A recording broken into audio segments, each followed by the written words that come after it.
Language is used for artistic expression and may be integral to the storyline or character development. It is important to note that the use of such language does not endorse or promote offensive behavior. Viewer discretion is advised, and please enjoy the show responsibly. Disclaimer. Copyright disclaimer under Section 107 of the Copyright Act 1976. Allowance is made for fair use for purposes such as criticism, comment, news reporting, teaching, scholarship, education, and research. The Canadian Copyright Act, Section 29, allows an individual to use copyright-protected materials when creating a new work, such as a mashup, and to post the new work online on a site like YouTube. Fair dealing provision for specific purposes like research, private study, education, parody, satire, criticism, review, and news reporting. Step up, step up! Yeah! We pledge! We pledge! We pledge! We pledge! Yeah. Step in the arena, mind locked and loaded. Truth on my blade, every line's exploded. You swing your words, I counter with precision. Battle of reason, this is my mission. Raise your fist, let them know. No. Raise your voice, let it blow. Woo! We clash our swords of reason. Cut through like no retreating. Yeah. No fear, no chain, no treason. Woo. We clash our swords of reason. Woo. We clash our swords of reason. Cut through like no retreating. Yeah. No fear, no chain, no treason. Woo. We clash our swords of reason. Woo. Step back, I'm a scholar and a fighter. Every claim you throw, I strike tighter. Logic and power, I never fold. In the war of words, I'm solid gold. Raise your fist, let them know. Whoa. Raise your voice, let it blow. Woo. We clash our swords of reason. Cut through like no retreating. Yeah. No fear, no chain, no treason. Woo. We clash our swords of reason. We clash our swords of reason. Cut through like no retreating. Yeah. No fear, no chain, no treason. Woo. We clash our swords of reason.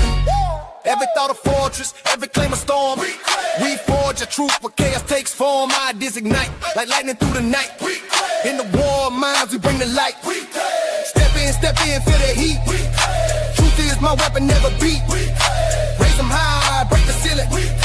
With a fire, with a feeling. We clash our swords of reason. Cut through like no retreating. No fear, no chain, no treason. We clash our swords of reason. We clash our swords of reason. Cut through like no retreating. No fear, no chain, no treason. We clash our swords of reason. We clash our swords of reason. Cut through like no retreating. No fear, no chain, no treason. We clash our swords of reason. Welcome, everybody, to Swords of Reason right here on the Speakeasy Show, Mondays, Tuesdays, and Wednesdays. This is where logic meets passion. All right, if you're new here, the format is simple. Each debater gets 10 minutes for their opening statements, followed by 5 minutes of uninterrupted rebuttals. After that, we're going to enter the arena for a full hour of back and forth debate. This is where the arguments can clash, the iron can sharpen the iron. And then finally, each side will deliver a 5-minute closing statement to lock in their case. All right, when that's done, we are going to move into a 30-minute Q&A. I'm going to drop a Q&A in the chat for you guys there, but keep in mind the Super Chats, PayPals, the Cash Apps, these questions will get priority.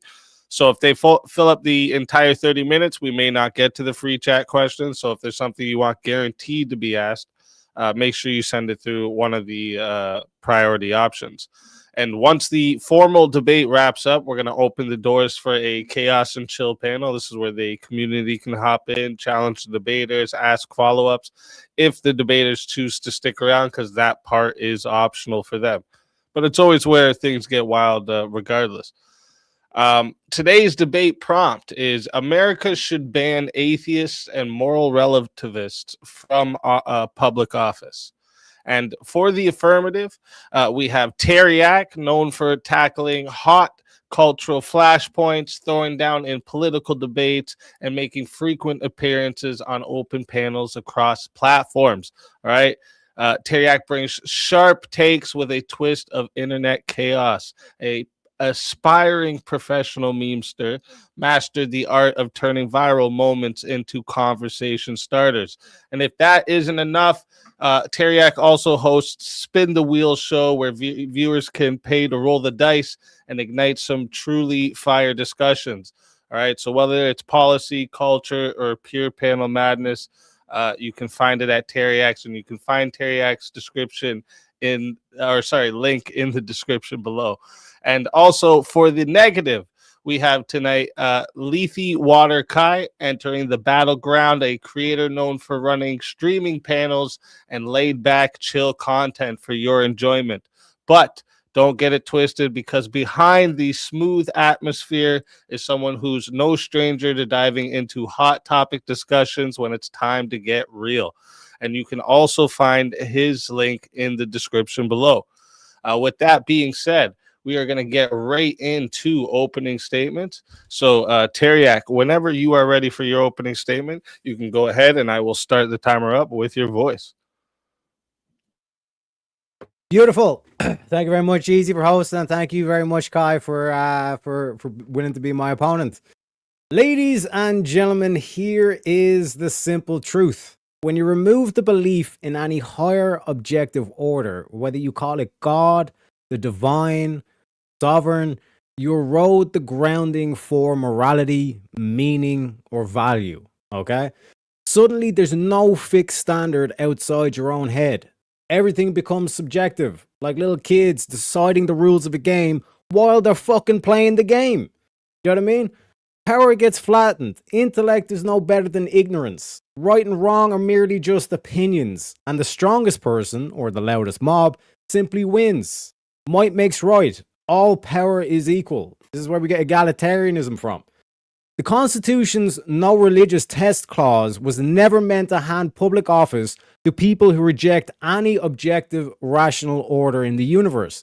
John Adams warned us exactly about this in 1798. Because we have no government, armed with the power capable of contending with human passion unbridled by morality and religion, avarice, ambition, and revenge or gallantry would break the strongest chords of our Constitution as a whale goes through the net. Our Constitution was made only for a moral and religious people. It is wholly inadequate to the government of any other. Today, we have exactly this problem.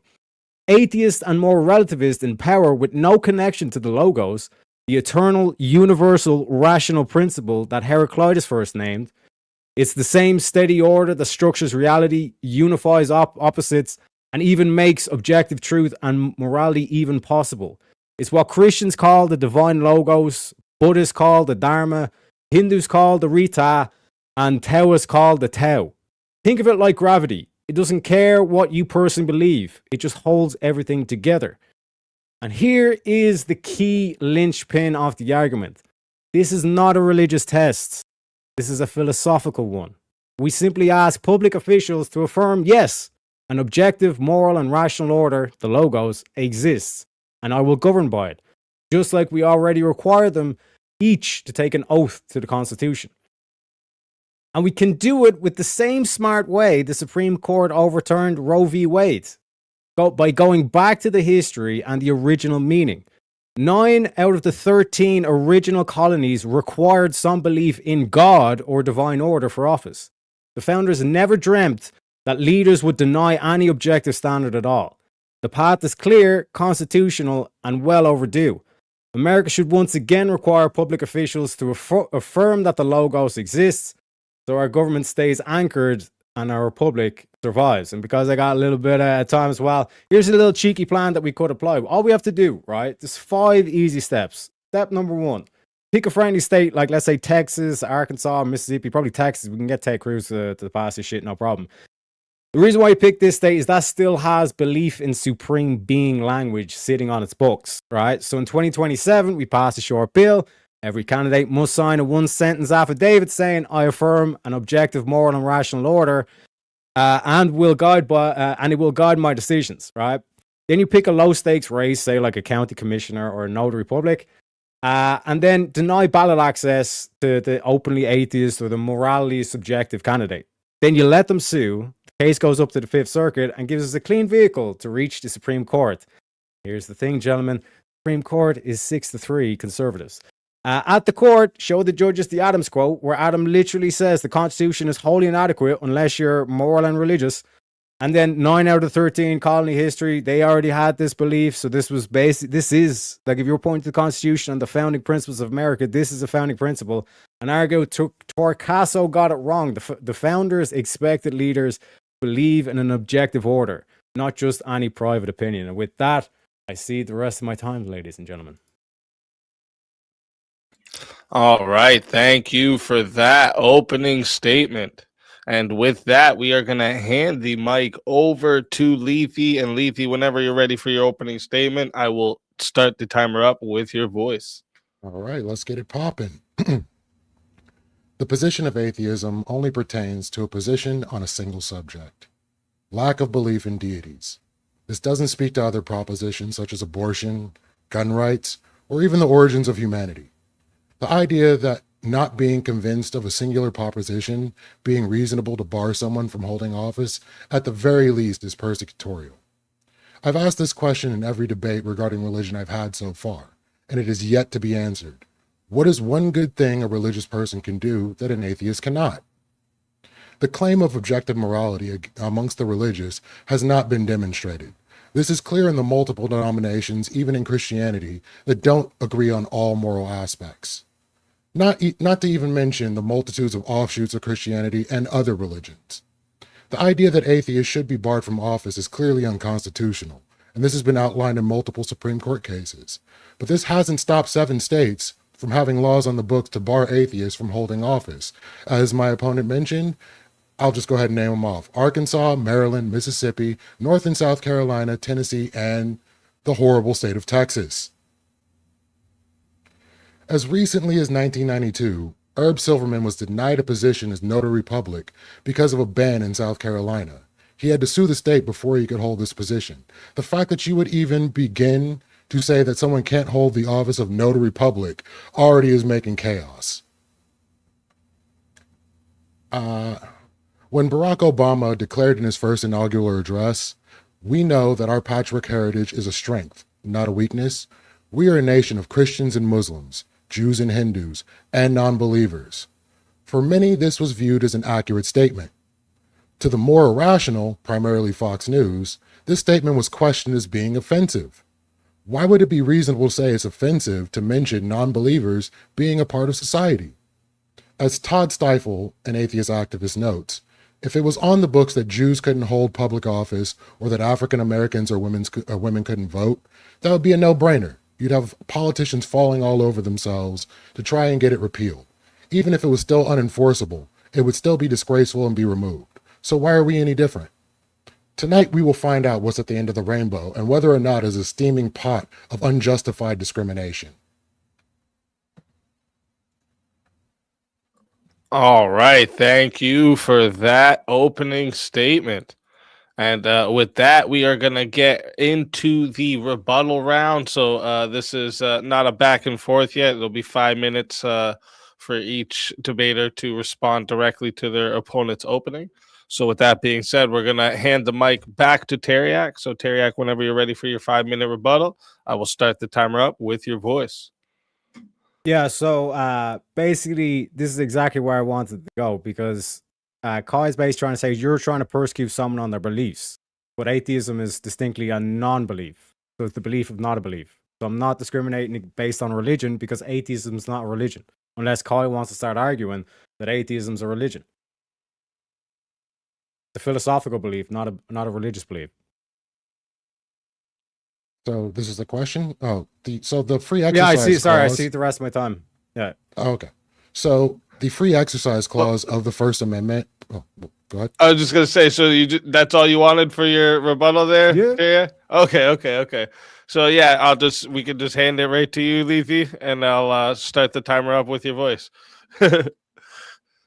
So the free exercise clause of the First Amendment prohibits the government from interfering with an individual's right to practice their religion or no religion at all. So it's not about persecuting beliefs or non-beliefs. It's persecution for a perceived action of not doing something, which is insanity in my opinion. Like, It is established within the Constitution that having no belief is protected.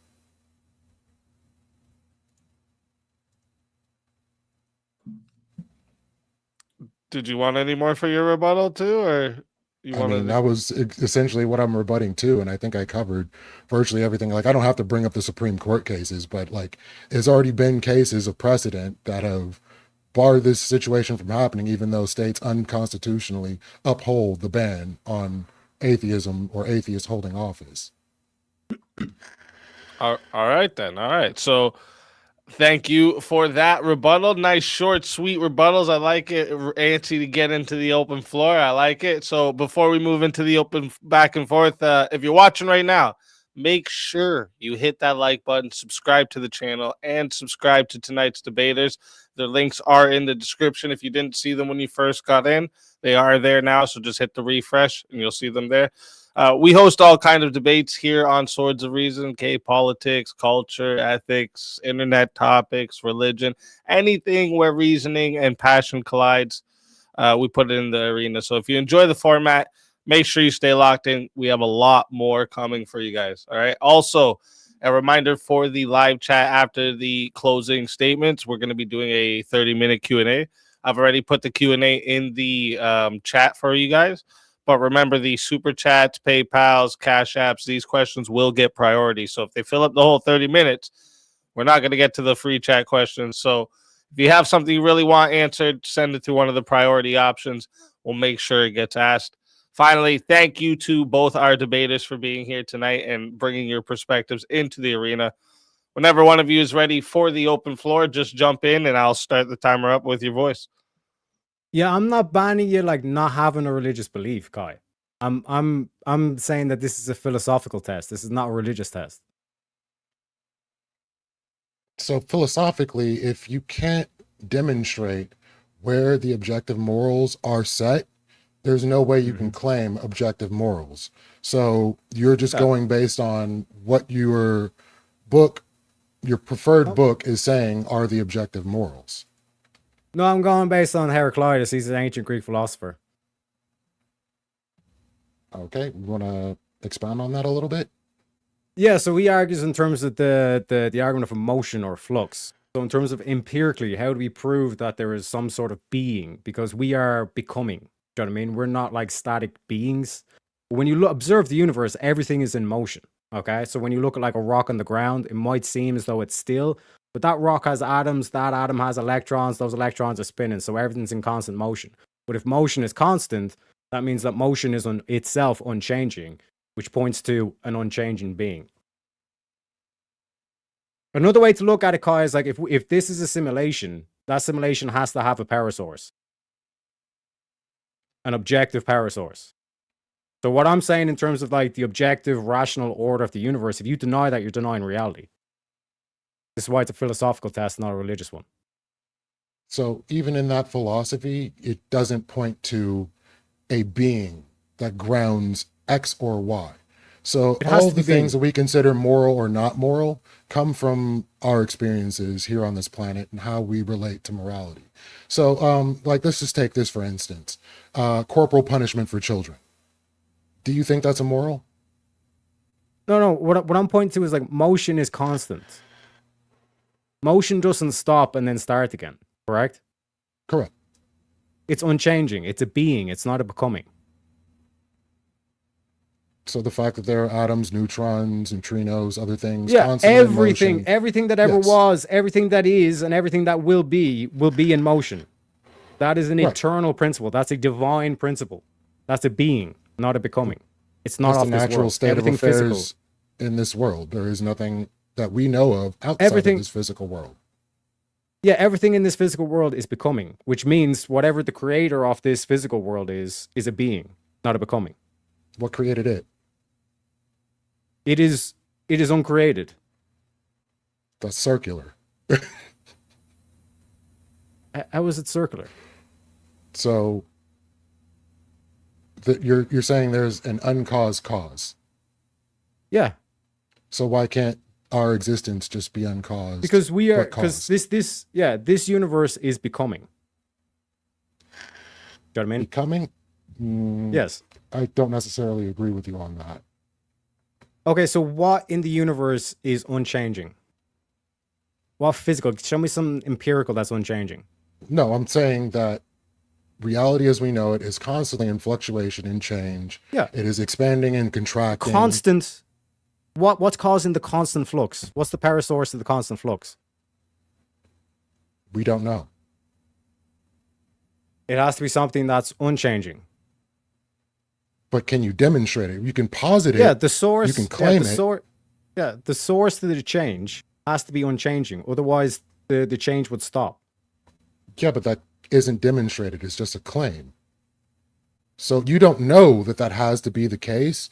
You just posit it's the case because logically, from your framework, this seems to be the case with all things It would be of this impossible to nature. the contrary. It would be impossible to the contrary. It's like the whole thing of like if the universe was subjective, then there'd be no way of even saying like I'd have my laws of physics, you'd have your laws of physics. None would make sense. And then in terms of like it being irrational, it has to be rational, otherwise it would not adhere to the laws of logic. You know what I mean? It would not make sense. And then it has to be ordered because there has to be patterns. And when we point to the solar system, that is a pattern. You know what I mean? If there was no patterns, then it'd just be random chaos. And again, it would not make sense.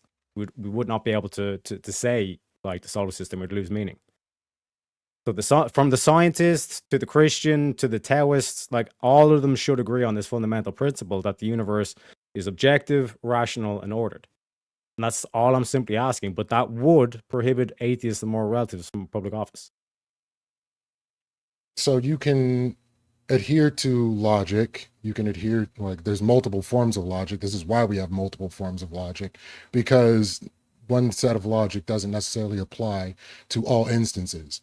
But even with that being the case, you can say, like, hey, do you adhere to the standards of logic? Do you adhere to the standards of X and Y? That would be perfectly fine. But to say that what we view as moral in society is objective and unchanging is not something that can be claimed in any honesty.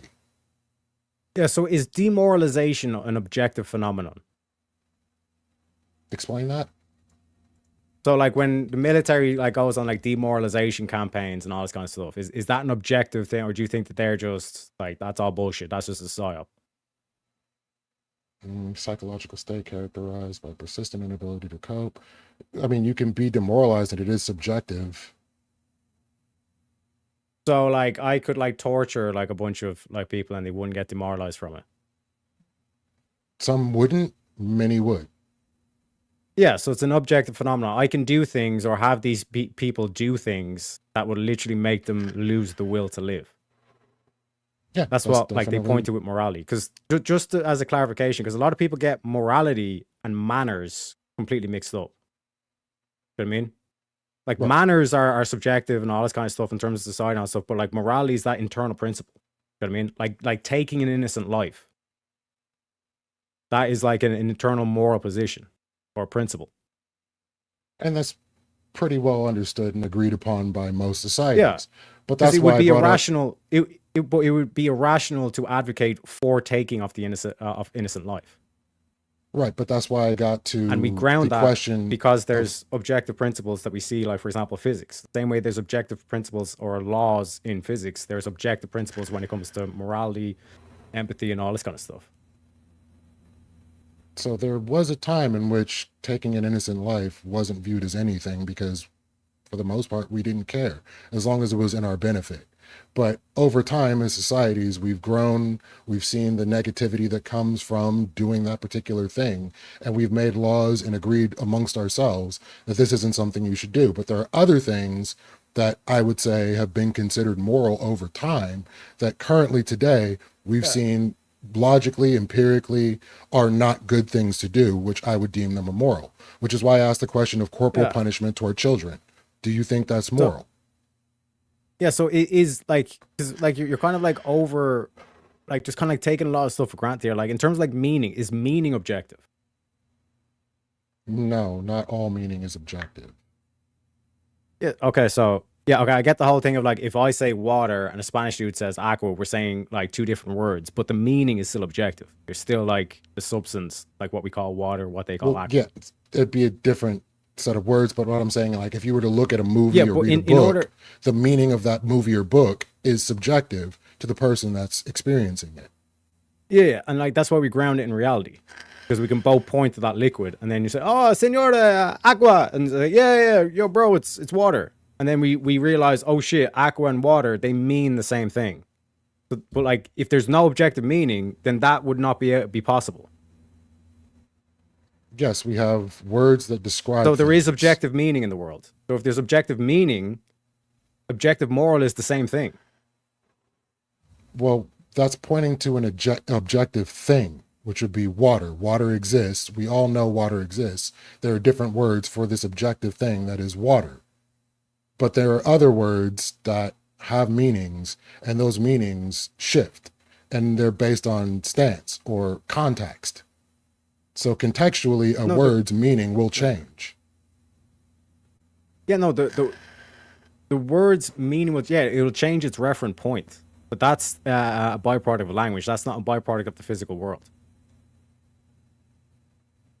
Right. So, in pointing to the way people behave in society versus agreeing on objective things in the universe that we all experience, I'm saying that the religious test or the philosophical test in regards to what are objective morals, I don't think we're all going to agree. In terms of manners, yeah, sure, but in Yes. terms of Well, morals, so it's that's why something I asked else. the question, do you think it is moral to use corporal punishment on a child? Uh, I guess in terms of the like how far are we going in terms of the punishments and different things like that. Like, but if you're asking me as an objective principle, should a child be punished if they go against the principles, like if they are acting immoral, then yes, they should have punishment. That's the basic concept of justice. Not just punishment. I'm saying physically striking the child.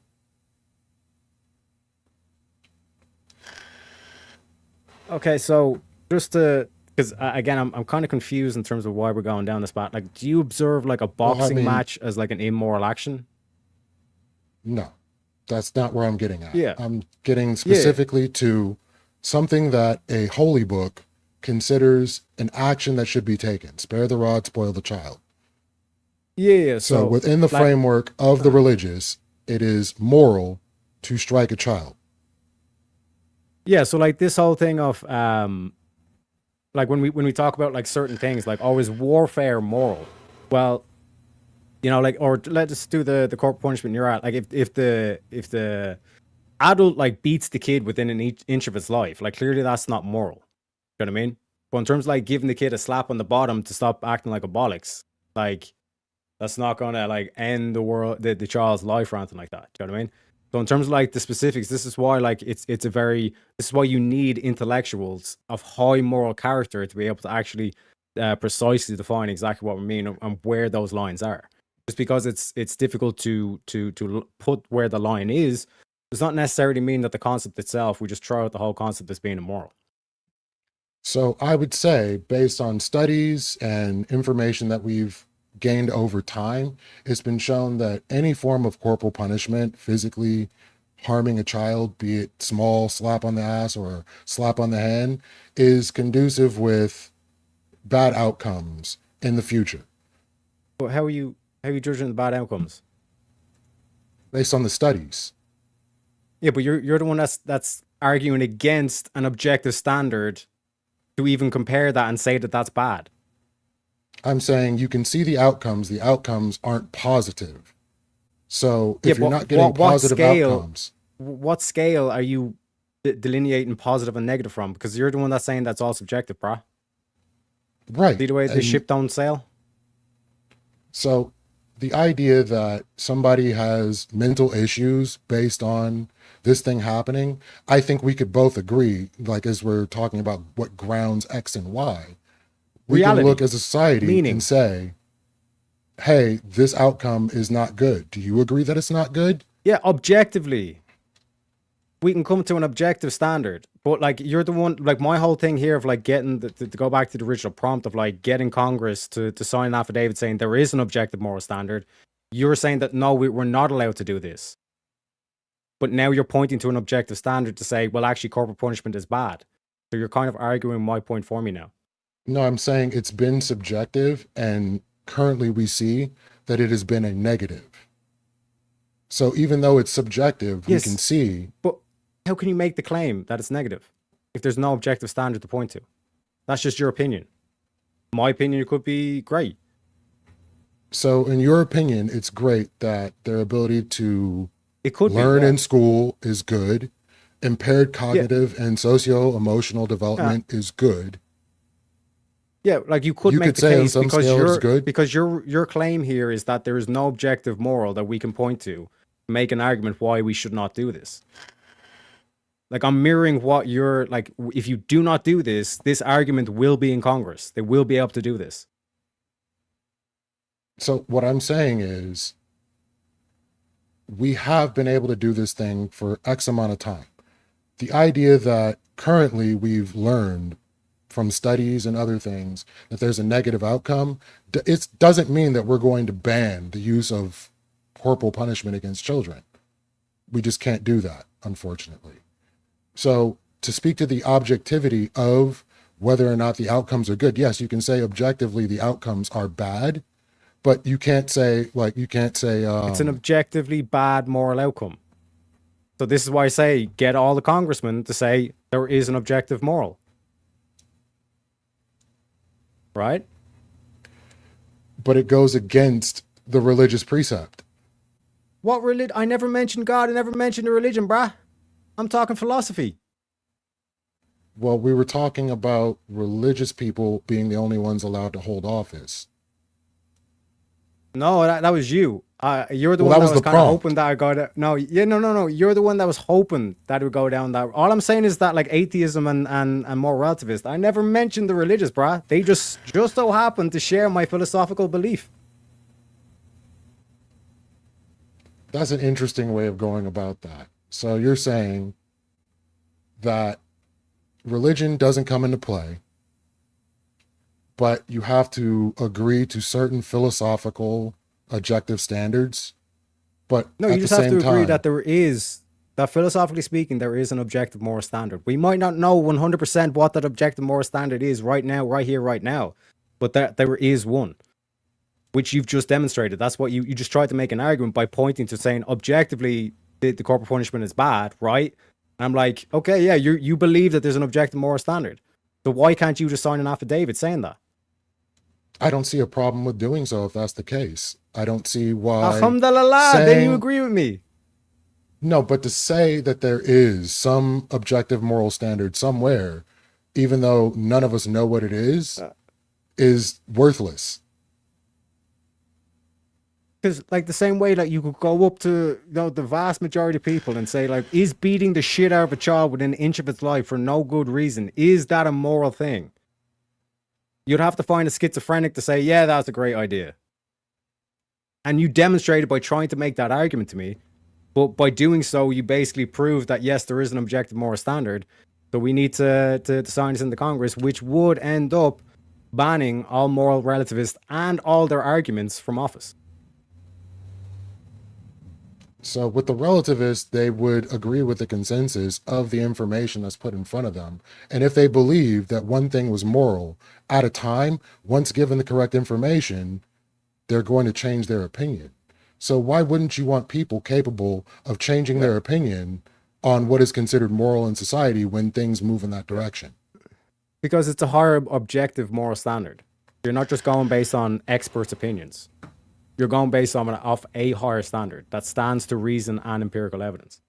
But I'm saying I would agree with you if we had an outline of objective morals that we should all be following. The fact that there is no outline of objective morals that anybody could follow makes it impossible and makes the whole idea of signing the affidavit worthless. Yeah. Before we had physics, we had no knowledge of physics, but through time and testing and incremental testing, we were able to actually develop a whole plethora of like physics libraries, physics theories and laws and all this kind of stuff. We can just do the same thing for morality. So what happens when that standard changes? Same thing that happens in science. More information gained, adjust the theory, and then you go on from there. So doesn't that inherently make it subjective? No. Just because it changed, like science changes, but doesn't mean that it's not objective. The goal is objective. The outcome is not objective, it's subjective. How is it subjective? You're trying to objectively prove whether X or Y is good or bad for society based on the criteria of how we figure these things out. We're going to get different outcomes. So until we have a solid case of how to look through these problems, we don't know that the outcome is correct. Yes, objectively, like the object of doing so is to get better social outcomes. So Yeah. we have thought we had those outcomes at different times throughout history, but it keeps changing. Yeah. The fact of life. Change is constant. So to agree in this statement is virtually meaningless. No. Because like you're saying that just because it changes, that means it's subjective. That doesn't mean it's subjective. It can still be objective, but change. Well, it has an objective. It is not, the outcome is not objective. So you can say there is some means by which we can reach an objective outcome to know what is objectively the best thing morally. But until that is there, to sign that statement is meaningless. No, because it basically erodes away all discussion or all arguments that more relativists would try to implore by saying, well, like, who's to say really what's moral and what's not moral, and like certain issues like abortion, all this kind of stuff in terms of like the like that aspect, all that gets retroactively thrown away essentially, and then they have to remake the arguments based on an objective moral principle, not just my body, my choice, or I was born this way, and all this slogan bollocks. You know what I mean? A bunch of emotional arguments that doesn't actually stand to reason. You know what I mean? Right. So and there like I was be saying, in terms of just to get back to the whole kind of change and objective, because this is a thing like you have to make sure you kind of like understand this whole thing. It's like the same way in science where they were like the smallest thing was an atom, and then they split that bitch open and they realized, oh shit, we got electrons and all this kind of shit. Do you know what I mean?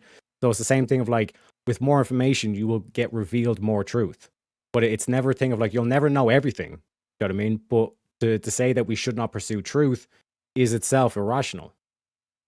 So wouldn't a better way to do that be sign a statement saying that we'll use objective means to try to get to the best outcomes rather than saying I agree to this objective morality in itself? Yeah, but it goes to the very first counter that you had there where it's like, oh, that's just the claim. You need to point to something. And then I said, like, well, the reasonable argument is that it would be the impossible to contrary if it wasn't objective, rational, and ordered. And you agreed with that. And then in terms of the empirical, that's when I done the argument of motion. When you look at everything in reality, everything is in constant change. But that change is constant. So how do we explain how that change is constant? There has to be some sort of being in place. I mean, we could just say we don't know and we're trying to figure it out, but to claim you know or have access to whatever that constant thinks or wants or says is correct is but it's empirical, undemonstrated. Like I'm giving you an empirical argument. Yeah, I'm saying it can be empirical, but there's no means to test the outcome. There is. Okay. Like the falsifiability of the statement is just show me something physical that's unchanging, and you can't do that. No, I'm saying when it comes down to what the objective morals or beliefs or standards is of this unchanging, uncaused cause is something that cannot be empirically demonstrated. No, the existence of that can be both reasonably demonstrated and empirically demonstrated.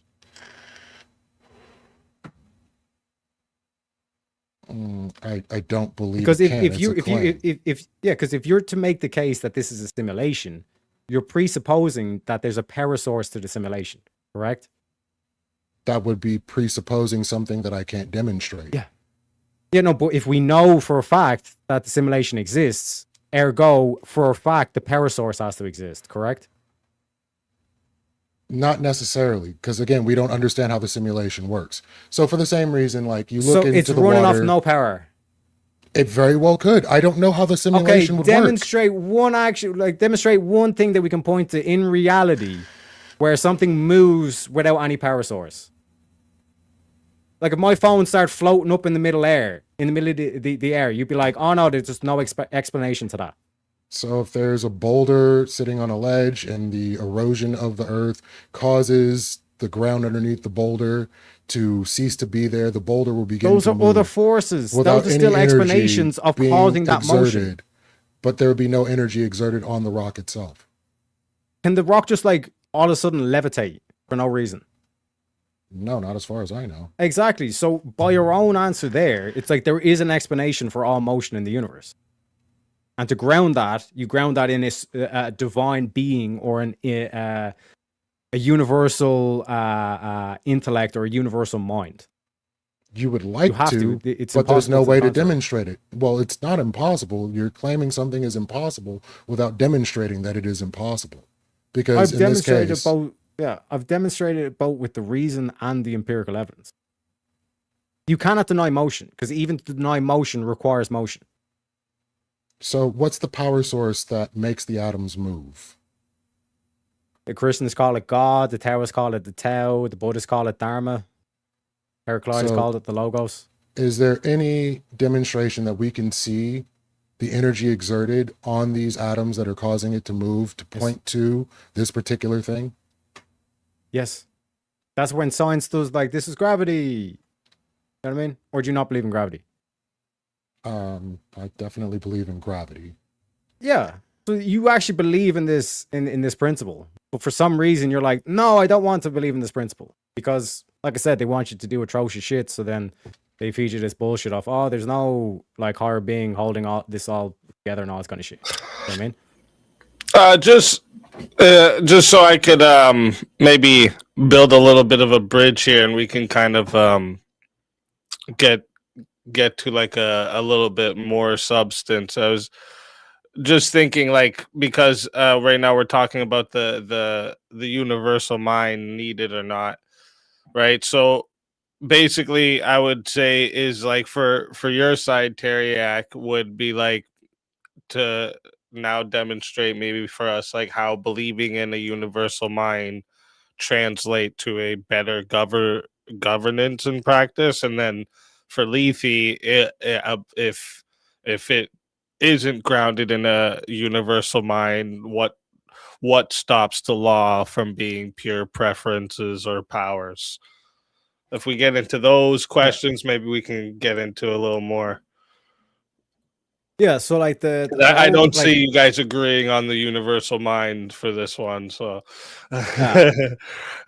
even though he does, but he denies. But But anyways, that's like why I said if people believed yeah. it, why would it be better? Yeah, so like this whole principle of like the No King's protest and like this whole thing of like poo-pooing nobility and all this kind of shit is because they look at that as a thing of like, oh, they just decide whatever they want, and then us as the peasants have to follow and all this stuff. That's not what nobility is. Like nobility, like look up the definition of nobility. It means a person of high moral character. They're not like leading based on their own thoughts or their own subjective opinion. They're going based off a higher, more like a higher order, a higher objective, universal principles. You know what I mean? In terms of like what is actually best for the people.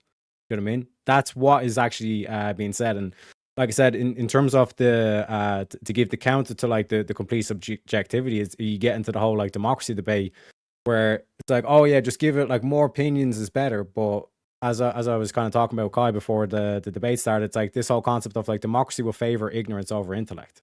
You know what I mean? Intellect's far rarer than ignorance.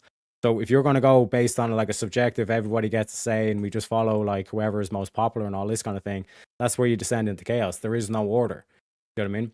Because as a moral person, like I said, you have to like your whole grounding of why there's a moral principle is because our universe is grounded in that being. We are like all the universe is becoming. You know what I mean? Like like we were talking about the rock on the ground.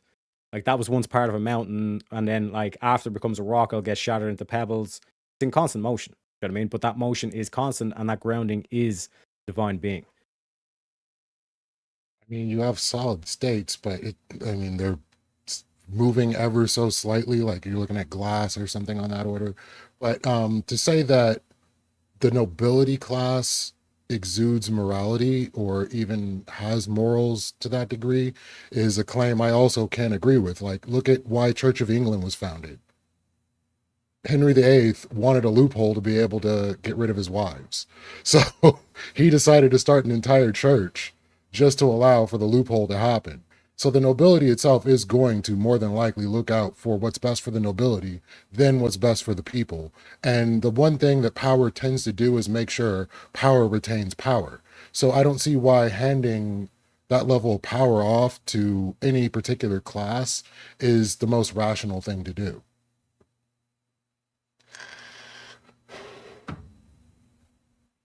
Because, like I said, comparing it to, you're just throwing it back to the mob then. So And then you basically just get the same thing. ultimately, we tend to have consensus over time amongst the people. It doesn't happen immediately. So like, this is why you have revolts in like France, where they go and take out all the nobility and the higher ups and start over again. Same thing happened here. We had a civil war in America where people didn't agree with, certain outcomes for certain people, and we had to go to war over it. So the idea that mob rule necessarily is always going to, just do what it wants to do or not do what it wants to do remains to be seen based on the consequences and the structure of society itself.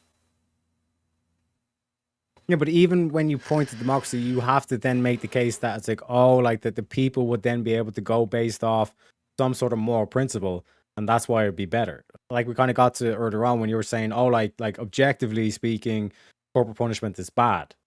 It means you're pointing to some sort of objective standard to even make that claim. You know what I So mean? this is where I somewhat agree with you in the idea that the noble class would be better educated to make informed decisions for the populace. That is a good thing. But now that we have more education, more information across the board, the fact that some people just decide not to utilize it is an issue we have to deal with. But for the same reason, all nobility doesn't fall toward the education that they receive. So, yeah, you may get better outcomes in some cases, but that's just not going to be the totality of things. This is why we have a representative democracy in America. It's not necessarily a mob rule, every vote counts toward X. It's that there's representatives to dilute down what the will of the people is. It's why we have things like the Electoral College. So it's not like a mob rule sort of mentality. Well, it is because you can make the case that, for example, like everybody is freaking out over Jeffrey Epstein. Everything that Jeffrey Epstein has been accused of, Islamists have been doing all across Europe. So en masse. But they're more upset with Jeffrey Epstein than they are with the en masse Islamization of Europe. You know what I mean? So if you're saying that kids are getting raped and that's a bad thing with Jeffrey Epstein, then you should be furious and outraged over what's going down in Europe. But we don't see that to be the case. When you look at the population en masse, they time and time again get everything wrong, or most things wrong. And when you talk about like governing by a higher principle, what you're basically saying by that is like you're leaving it up to reason and empirical evidence. It's not my own personal opinion or me trying to make an emotional argument. I'm pointing to something that's higher than the individual. And even if we try to do that, it doesn't mean it's going to happen necessarily. I would appreciate that we would Doesn't make matter. laws and rules based on empirical data and the information we have in front of us. That's just not going to be the case. Yeah, but like trying to win a game or trying to win a debate, you can make that argument off. It doesn't mean I'm going to win, but that doesn't negate why you shouldn't try. Yeah, no, absolutely. You should put forward laws with empirical backing. Like you to just make laws like say, don't put your trash out at this time of the day. There's going to be some reasoning behind it. Oh, it's the middle of noon, so it's going to create an issue where smells happen. Wildlife is going to show up. This is why you don't do that. We made this law for this reason. Some people may say, well, I'm at work at that time, so that's not going to work for me, or whatever the case may be.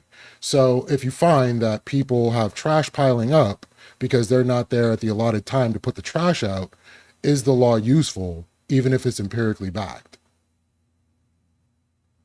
Again, this is more so like a mannerly thing than a moral thing. Well, that's why I used the corporal punishment question, because that would be less a manners thing and more a moral thing. Yeah, because like when you look at like morality, it's basically got to do with like your will to live. You know what I mean? So it's like that's why we see like like the PTSD from like people that go to war and all this kind of shit. Okay, Because what definition of morality are you using? like the actual like fundamental meaning of morality, it's like human meaning. It's like life. The meaning of life is morality. So the definition I get when I just, do a quick look up, principles concerning the distinction between right and wrong and good and bad behavior. So Yeah, this life and death. fits in the lines of exactly what I'm talking about. No, like, cause okay, look up the difference between morality and manners.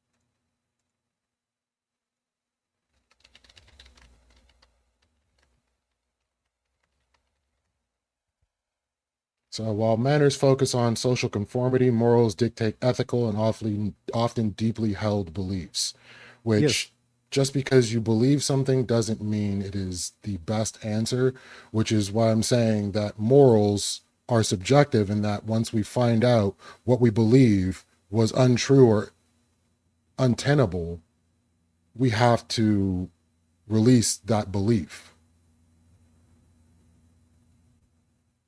Yeah, but that's still an objective standard you're applying to. You're saying we need to change that belief.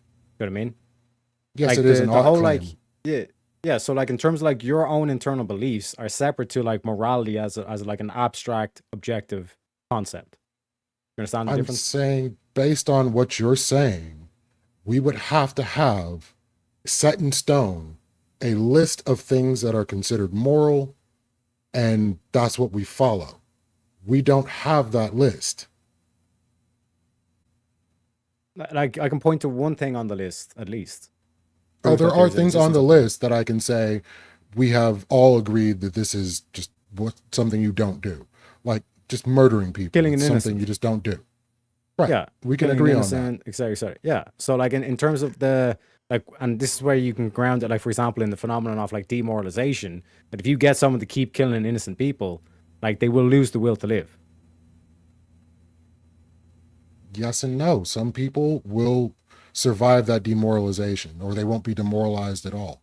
Some people torture works more effectively on. Other people stay strong through it and they don't Yeah. have an issue. Maybe PTSD, but Yeah, like they will basically be dissociated from reality. yeah, you can break a human psyche. I'm not going to say you can't break a human psyche. Yeah, and that ends in death one way or another. Either like it's like the Harry Potter thing where it's like the brother that pursued the Elder Wand, he ends up getting murdered, and the brother that pursued the Philosopher's Stone, which one might argue is this whole AI thing and the whole technology that we're doing. It like that whole aspect, like the brother ends up killing himself. I didn't read Harry Potter or watch it, so I don't know what It's you're Deathly talking Hollows. about. It's a really good story. I highly recommend everyone does it. But in terms of like that aspect, like that's basically what morality is pointing to. So for this particular affidavit, what would be the outlining clauses to make sure that atheists and moral relativists? Yeah. So the exact quote would be yes, an objective, moral, and rational order, namely the logos, exists and I will govern by it. So how do you govern based on the logos? Yeah, that you're applying an objective standard. Because like at the moment we have certain things like for example if you're a black student, you can get worse scores and still get into the same place where if you're an Asian student, you can get better scores but they weren't good enough essentially. Even though you basically you have a better score in the test, you're not getting into the class and someone who has a lower score than you gets into the class. That like that's basically been like a huge problem across like academia, across the government, across the whole thing because that's a genuine held belief. It makes no sense. So Asians being discriminated in schools is definitely something that can be tackled, but it doesn't require a statement or anything to get done. It just requires oversight. And it's pretty reasonably understood that the Yeah. institutions function based on a merit-based system minus caveats. Those caveats can be agreed upon or be disagreed upon. No, it basically is the exact thing I was pointing to with like democracy, where it does not value the intellect. Everything's just treated as equal. It's like the whole aspect of the Asian versus the black student. Like the intellect is not actually being judged here. The Asian getting the better score on the test proves that he's like more intellectual than the black individual. But the black individual gets the reward, the Asian doesn't. You're punishing the intellect. I've not seen instances of this. I've heard things about it, but I have not looked into it extensively. So I But can't tell granted, you why. if the case was that like higher intellect individuals were being punished because of their race, would you not agree that that's a stupid principle and that we should just do it based on we eliminate race, we eliminate sex, we eliminate all these immutable characteristics, and we just do it based on the actual intellect? Because Well, that's that's not meritocracy. the only judging criteria. So you have GPA, you have extracurriculars, you have all these other things. So if we're just basing it on intellect, and if you were to gauge one person's intellect versus another in this instance, and it's shown that the black student, even though the Asian student got a higher test score on the ACT or whatever the case may be, is less intelligent than the black student getting the ability to go to that school makes sense. Yeah, what I mean by intelligence is that like they have more knowledge than the ignorant. The ignorant does not have the knowledge or does not have the information. You know what I mean? And based on the test scores, it's like this student has more knowledge. He gets a 90% than the student that gets 40%. You know what I mean? So like Right. If the we were student that gets judging it, 40% only has 40% of the knowledge. The student that gets 90% has 90% of the knowledge. Like the rational way to solve that is the student with the 90% gets accepted, the student with the 40% doesn't get accepted.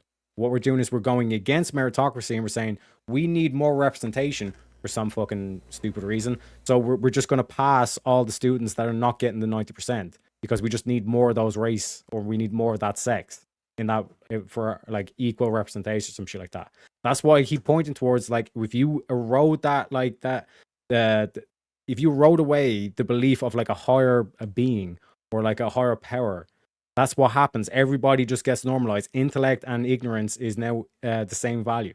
And that's why you get fucked up policies where a student that's getting 90% in a test is not getting accepted into the college, but a student that's getting 40% is getting accepted into college.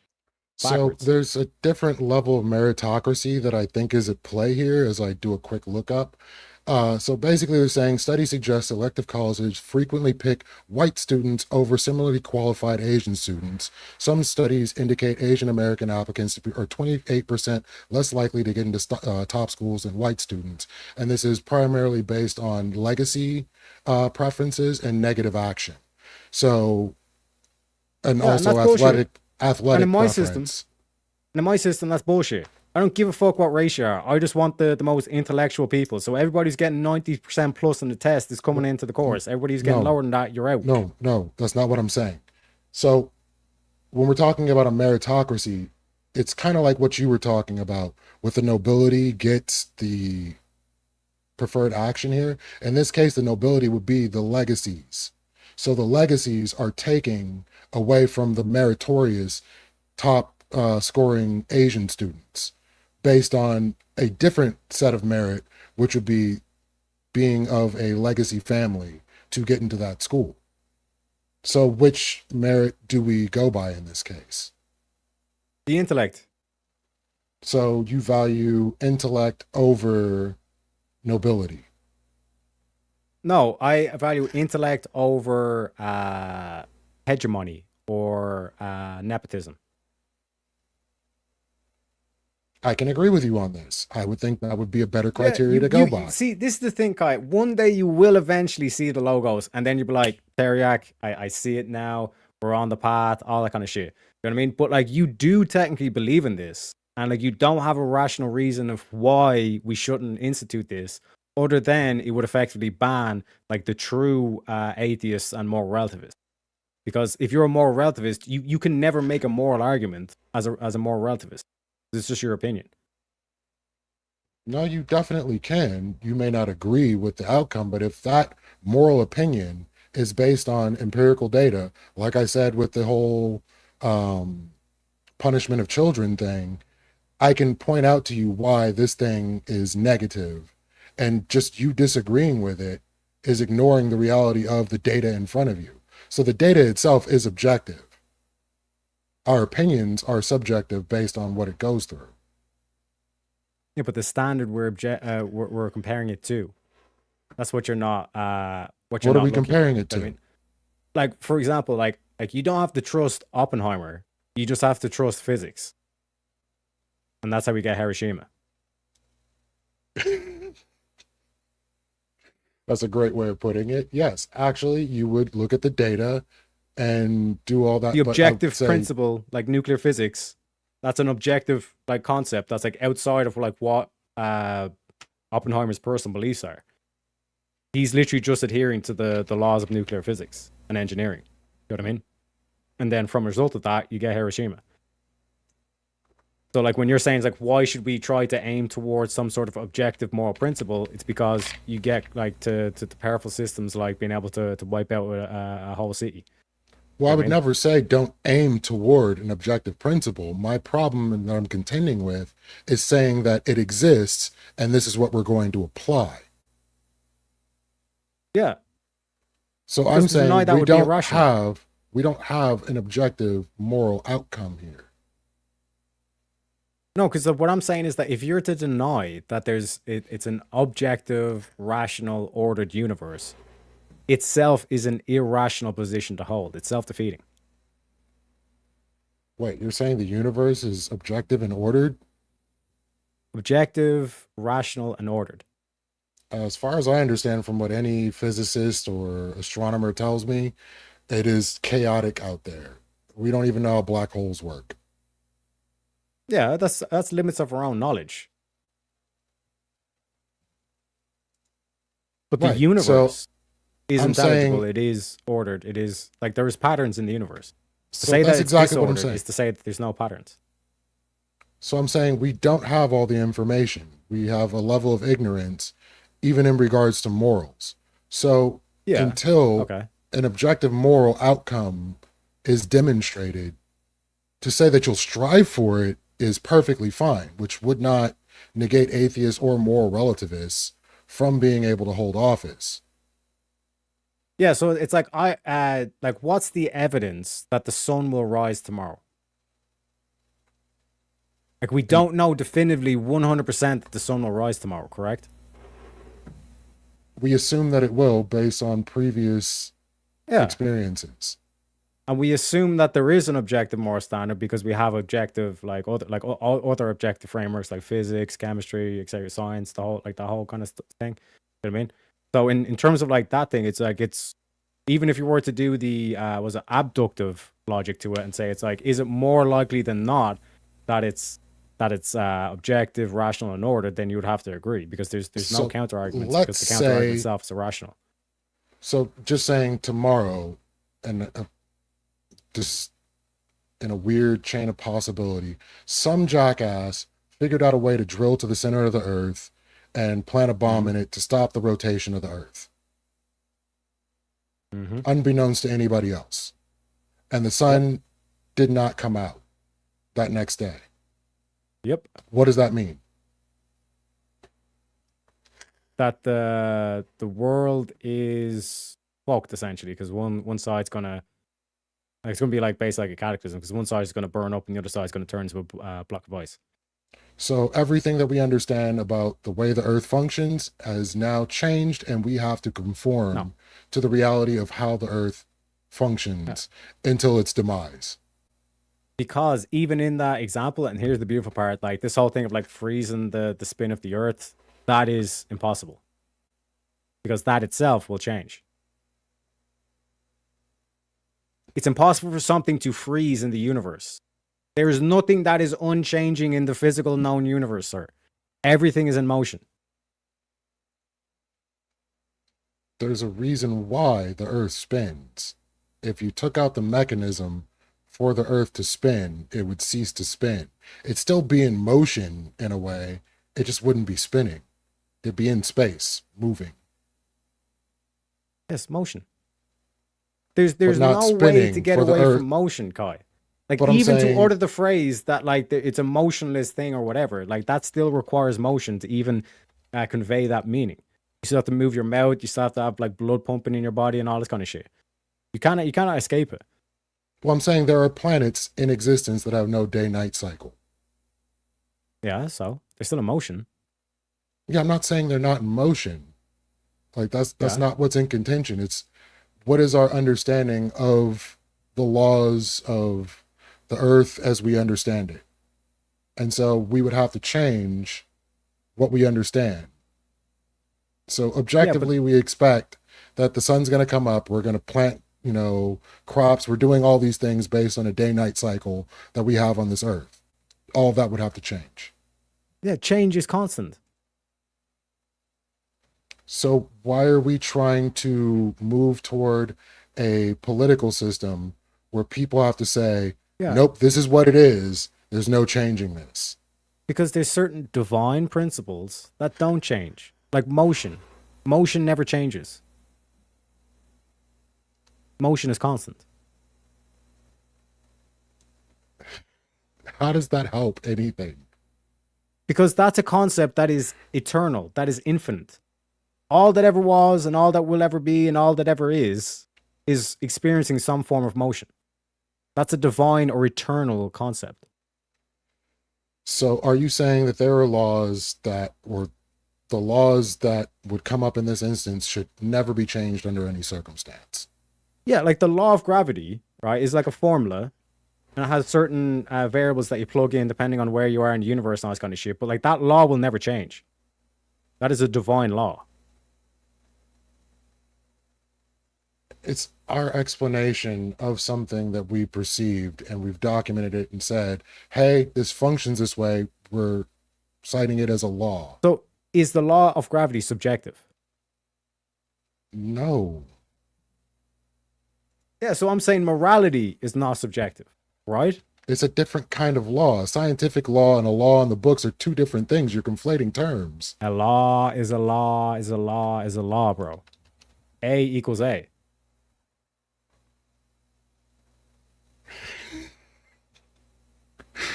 You are literally conflating the terms between. So, like, it's just like when someone says it's a scientific theory, it doesn't mean it's a hypothesis. No. Yeah, I understand, yeah. So, a scientific law is not like a law you put on the Yeah. books for what the speed limit is.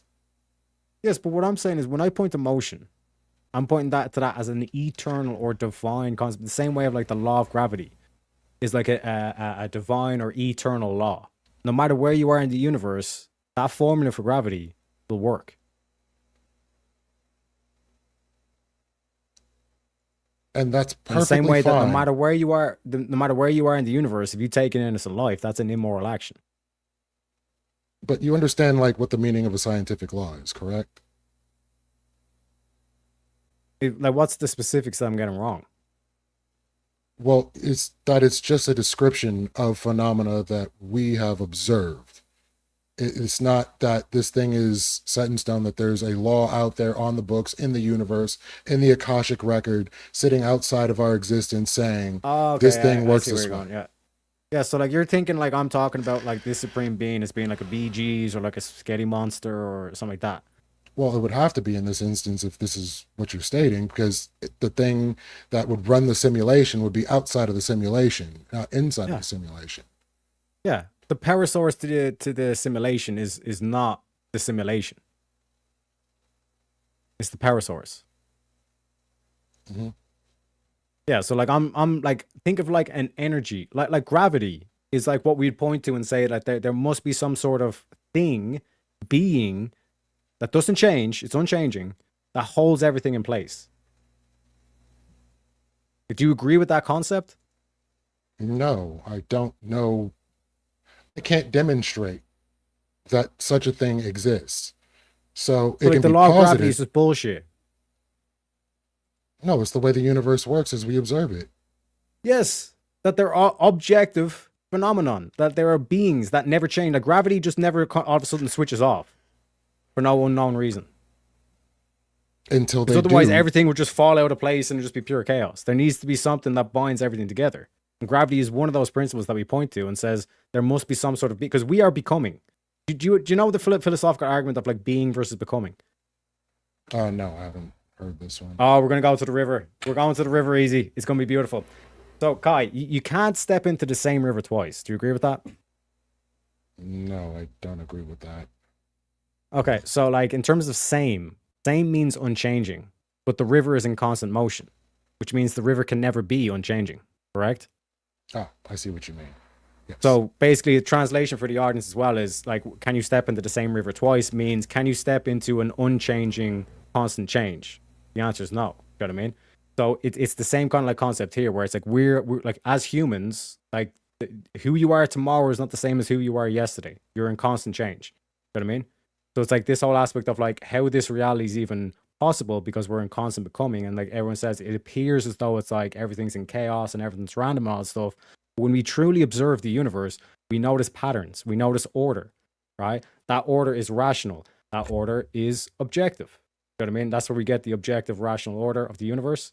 You know what I mean? And it would be impossible for it to be anything other. You know what I mean? The impossibility to the contrary. You know what I mean? It's the same kind of concept of like the word same is so key to Heraclitus. I recommend everybody look him up.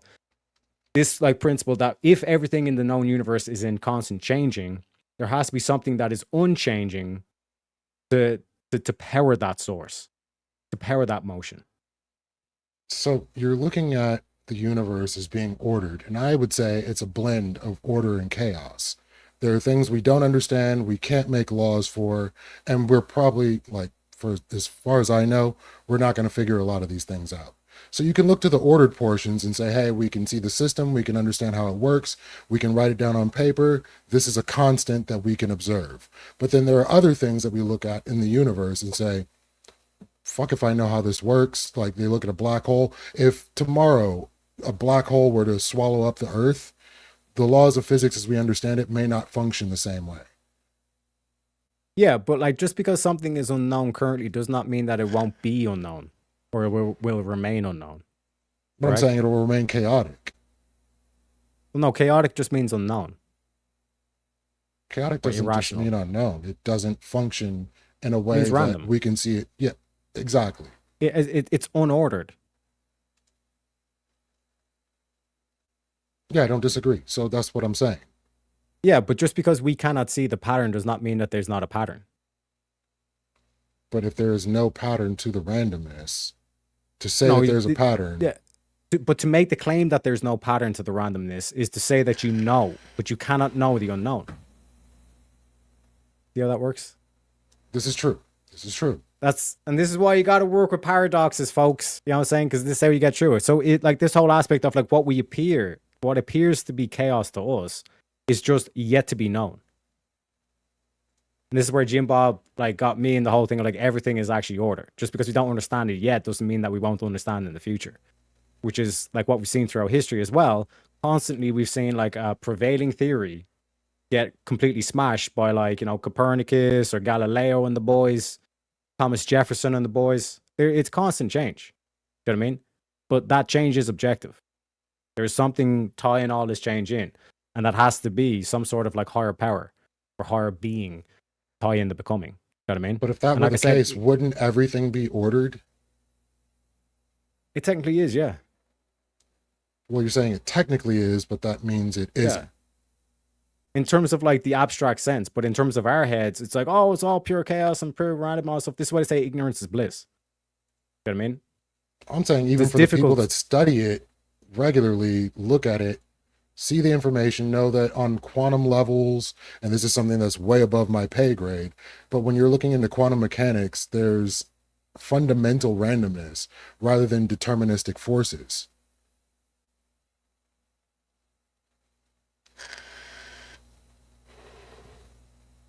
Yeah, but like, again, if we are unknown, if it's unbeknownst to us, like the first time like we looked out at the stars as a civilization, it all appeared to just be a random thing. And then, like I said, Copernicus and Galileo and the boys were like, no, this is actually following a order. There's an order to this. And time again, we see this whole thing of like, this is why we say like humans are like pattern recognition machines. You know what I mean? They notice patterns to things. Like the stock market follows patterns. Everything in nature follows patterns, like the whole like golden ratio. Like the amount of fucking springs coming out of a pine cone. It's all like mathematical. It's all orders. So you know some of that pattern recognition is pareidolia, right? We think we see patterns, where there are no patterns to be seen. We think we see faces in the clouds, but really it's just a cloud. So to put our Yeah, but the shape is consciousness, the same. no, it is to you. Like the outline, let's say the subjectively. outline of Trump, and then the outline of a cloud matching that same outline of Trump. Those are to the same shape. From your perspective. But if the cloud yeah, could but look if nothing like Trump, but Yeah. from your perspective, Guy, you're seeing a pattern you're of missing something. it. Yeah, the mere fact that we can see that pattern shows that there's an objective meaning behind that shape. That we can convey, that the fact that we could even convey or even have this conversation conveys that like there is an objective meaning out there. No, it would be To deny subjective. that So is you could say, irrational. I'm looking at this cloud right next to you, and you're like, that cloud looks like Trump. And I'm like, no, it looks like Mickey Rooney. Yeah. But we could So- get, let's say, an outline of Trump and then prove based on the shape and like say, oh yeah, it actually is the outline of Trump. I mean, and then you could also do your one and say, oh well, my dude, and you do the outline of your dude, and it actually matches that as well. So it's actually both. You see the way we applied an objective system there? How otherwise could we do it? That is hilarious. If only And that comedy could is ever divine happen. too, believe it or not. I mean, I do like the Divine Comedy. That's what my name is based off of. I'm like, but see, that's what I'm saying, Kyle. You believe in this stuff, but it's like this whole thing of like, no, like you're going after, like read up on what the Greeks, like Plato and all this kind of stuff, like how they like literally rinsed atheists. Like atheists then were like literally retarded. Like they were like more retarded than like the people who just blindly followed Zeus. You know what I mean? What Like God did they atheism is believe literally in? brain rot. What God did they believe in? They believed Heraclitus is the logos, that fundamental law governing the change across the universe, because change is unchanging. Change is constant. Ergo, there must be an unchanging being as a power source to the physical. So that's That's an why I interesting say, to concept. get us back to it, this is a philosophical test, not a religious test. And I'm saying you can promote that philosophical test. There is no end game objective thing you can point to at the end of it. So that would be a wrap on an open hour. And I always like to ask if you guys feel like you have some more iron to sharpen out or something you didn't get to that you wanted to get to. Did you guys, keeping in mind we still have the 30-minute Q&A, did you guys want another 30 minutes of open floor?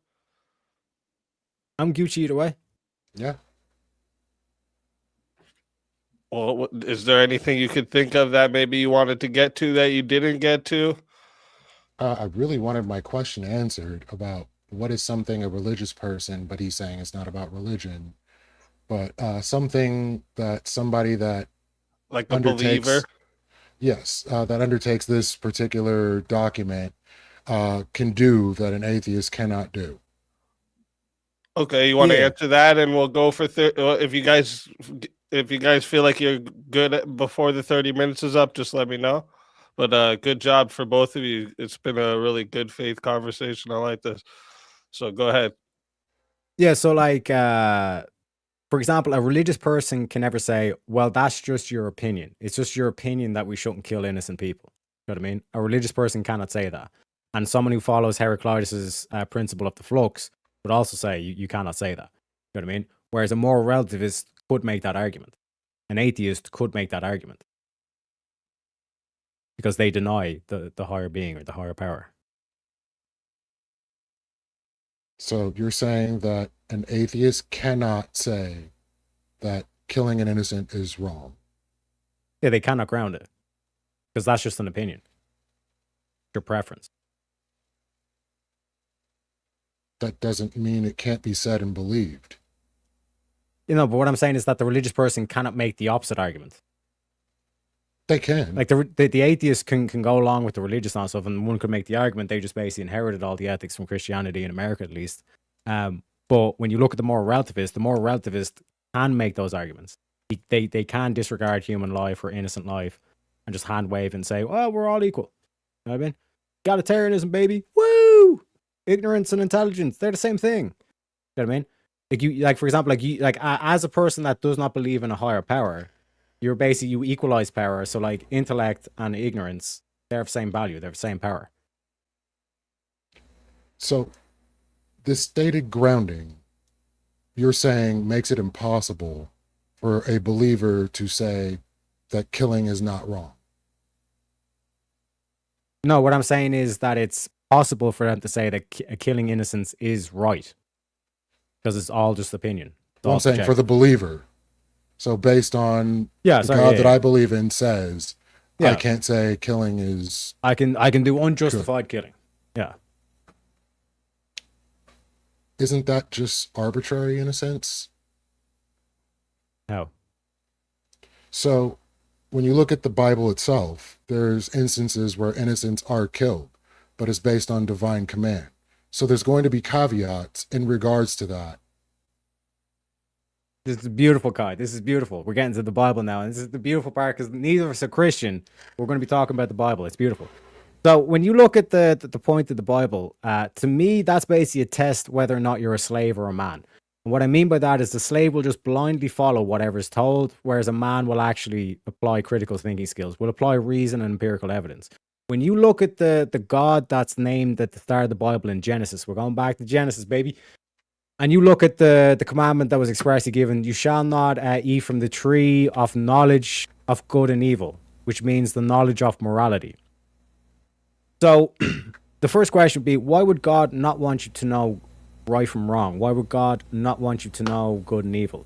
The second thing to note as well is after Adam and Eve ate off the tree of knowledge of good and evil, they noticed that they were naked and then they clothed themselves. So the God that's at the start of the Bible didn't want us to know right from wrong and also wanted to keep us naked, which means that the God in the Bible wanted to keep you as a slave. Back in the day, the easiest way to distinguish who was a slave and who wasn't a slave was, are you naked or are you not? If you're naked, then you're a slave, etc. So you see where this is going. So then when you cut to Job, Job teaches you, like, that's the first appearance of Satan, which is the Hebrew for, literally just means The adversary. But accuser that's or been, adversary. yep.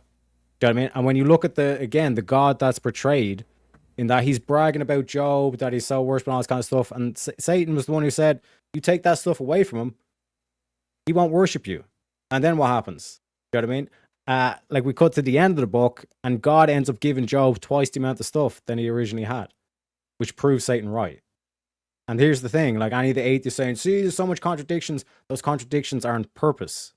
They're there as a test for you to see, will you blindly just follow instructions like a slave, or will you actually rise up and determine it for yourself? So the whole kind of like argument that you're saying here in terms of, oh, the religious, that like there's just like the stone tablets and these rules are set in stone and all this kind of shit, that's like a fundamental misunderstanding of what the Bible's true intention actually is.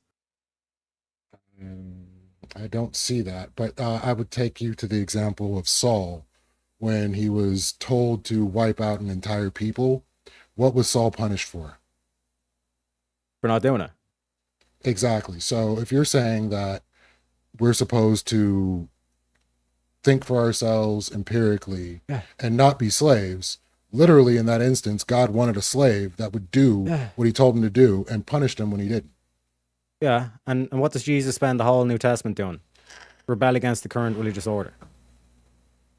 Religious order, not God. Yeah, because like after, like Saul was originally called Saul, but then he became Paul. So No, it's it's a like you different have Saul. to be, but you have to like, none of the saints are like perfect divine people that never done anything wrong and all this kind of shit. Again, like that's a misunderstanding of like what it means to be Christian. Like Christians don't say, oh, aren't we beautiful and wonderful and oh, we're God's gift and all this kind of shit. Christians say, no, we're sinners, but we're trying to aim towards, like I said, that objective moral principle and actually try and put more good in the world, because the world is full of like immoral shit and all that stuff. Ignorance is what breeds immorality. Plato will even tell you that. Yeah, I can agree with that. I think atheists are also looking to be, what is best for society, do what is for the greater good of society. The platinum rule is a very good example of this. It's not the golden rule, which is do unto others as you would have done unto you, because that's not necessarily what people would want. So you would do unto others as you would want them, as they want to be done to them. So with that being the instance, I can say looking at the instance of Saul, who was a king appointed by God, not doing what God said do, and being punished for it.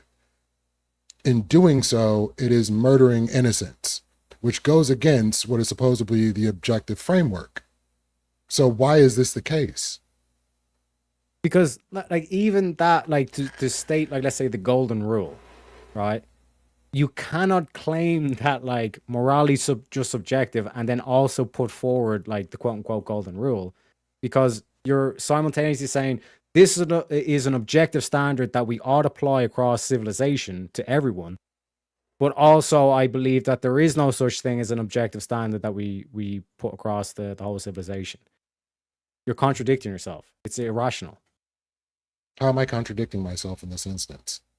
Because you're saying that there's an objective standard, like the golden rule, that we ought to apply, but that we also should not have objective standards. I'm saying I don't like the golden rule. That's literally what I just said. I think the You platinum know, rule but is better. if you were to, if that but was it's your not thing, of like the golden objective. rule or whatever, so then why make any moral arguments if there's no like objectivity to it? It's just an opinion. Well, even though it may be my opinion, it can be empirically backed that my opinion has the best outcomes. But if it's empirically backed, it's objective. It's not just an Yeah. opinion. From the objective of the empirical data that I'm pulling up, it aligns with my opinion. It can disalign with my opinion as well. And But so that you can means that say there are I'm being certain opinions that are irrational. objective. But like that means that there are certain opinions that are like do map onto objective reality. That And are those trying opinions to, are no yes. longer just opinions; they're just like objective facts. Pretty much. So like what I'm saying is I can choose my opinion, or I can have my opinion. It can go against the empirical information. I can be unaware that it does. Yeah. And you can give some grounding to say, well, your opinion is incorrect. Yeah. There's empirical ways or to show reason. that opinions are incorrect. Yeah, reason or empirical evidence. Right. So if we don't form all of our laws based on this empirical data, and we don't have, or we don't even have the data to even say whether or not it is good or bad, at that point, yeah, it is up to opinion and a general consensus, which is where we get bad laws and bad enforcement. Yeah, but which is why we do market research. We do all this like research and development and all this kind of stuff beforehand. This is like standard, not only scientific but technological practice and all this kind of stuff, which again points to a certain pattern or order that we do to actually achieve the quote unquote best answer, or the good answer versus the bad answer. Right. So again, these are like objective systems we're pointing to ground these moral arguments. Well, the system in question in the example of corporal punishment for children would be our current society and the way we structure our current society. Because ultimately, I don't know that the outcomes would be exactly the same in a different society with a different structure.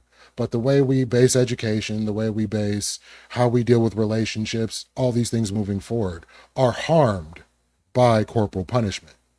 So you could logically say, hey, based on these outcomes, we need to ban corporal punishment. Yeah, sure. Without that information, what do you do? That would still be an objective system to coming to a conclusion of the actual moral position. That we would say that it's immoral. But Because it's again, like this is based, where we go back to like demoralization. Like you're demoralizing the kid. Like that's basically what you're trying to say. You're demoralizing the kid. That's why we ought not do this anymore. you're demoralized. So you take it to demoralizing the kid. It goes a bit further than that because it's not necessarily demoralizing the kid. There's Like that psychological. harm you're talking about. Yeah, psychological harm is like demoralization. What you call it psychological operations is part of a demoralization campaign. I think we use the word morale a bit differently because you're thinking demoralized. Like when I think of someone being demoralized or morale suffering, it's literally like a state of hopelessness or whatever within Mental, your yeah. troops or whatever the case may be. Whereas that's not necessarily what you see when kids receive corporal punishment. What's that? Like I assume at least in terms of when you're saying like the corporal punishment, like when you're saying harm, it's not like all these kids have broken legs or physical injuries. You're literally saying it's like there's something that happens to them mentally where it's like they're basically fucked in the head kind of thing. You know what I mean? Like it fucks them up mentally. which is like what I would point to in terms of like this proves that like there's certain actions that you ought do or you ought not do that will literally make you like detached, dissociative from actual reality, which is what we actually ground morality in by saying that there is an objective reality. And we should adhere to that objective morality and not do actions that would dissociate you from that objective morality. And so, would this particular thing end up in your moral system? Like in terms of like the data and all that kind of stuff, like that's continuous like research and into it, like the specifics and all that. Like my main focus is just focusing on the core at the moment. That's why like I'm not making a Christian argument or whatever. That's why I said like from the Heraclitean all the way to the Christian, all the way to the Buddhist and the Taoist. They all point to the same thing, and they all agree that there is that objective nature to reality. And from that objective nature, objective rational order to the universe or reality, that's what actually grounds the morality. That's the principle that we can say, well, morality is an actual like objective thing because we have all these other objective things, and then we can go into science, laws of physics, gravity, etc., etc. You know what I mean? That's what gives it the grounding. But if you're to say and make the claim like moral relatives do, where it's like, no, it's all just subjective. Like we actually can't value like whether or not that's good or bad.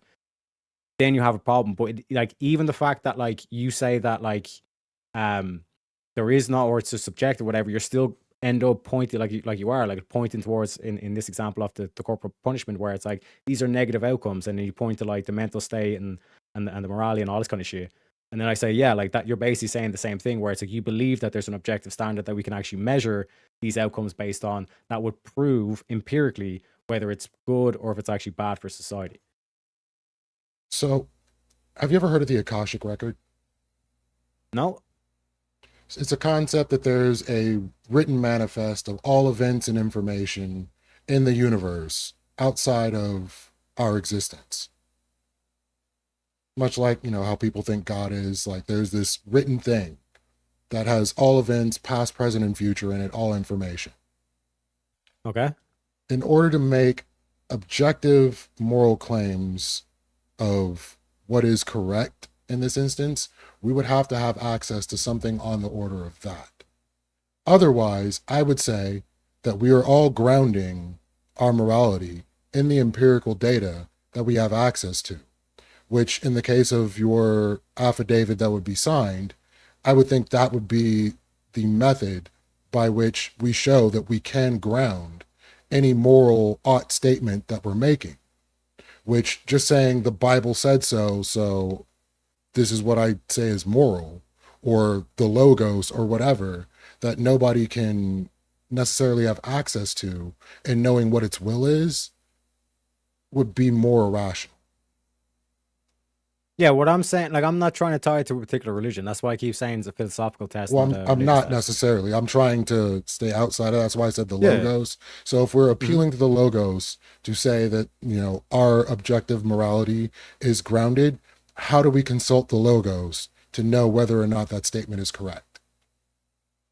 Yeah, so the fact that we can make objective arguments, like you were making there in terms of the corporal punishment. And again, my hat's off to you. Like the more like research that gets done and like proves your case, the happier I am. I'm there with the champagne, like giving you a salute and all this kind of stuff, because you're actually participating in the logos right there.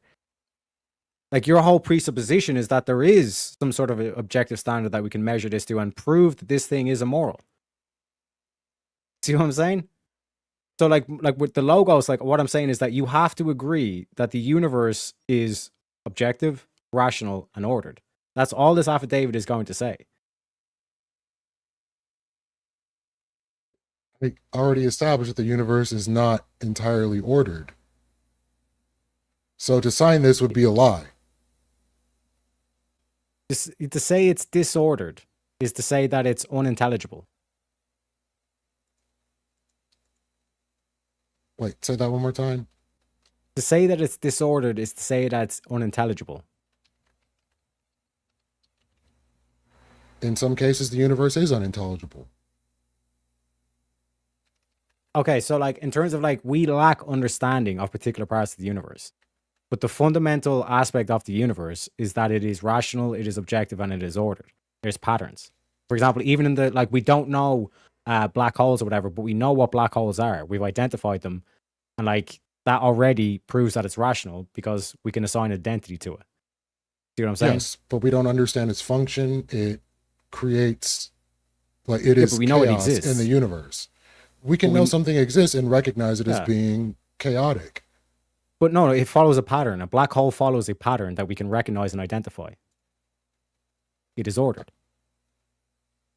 Wait, I don't know this to be true.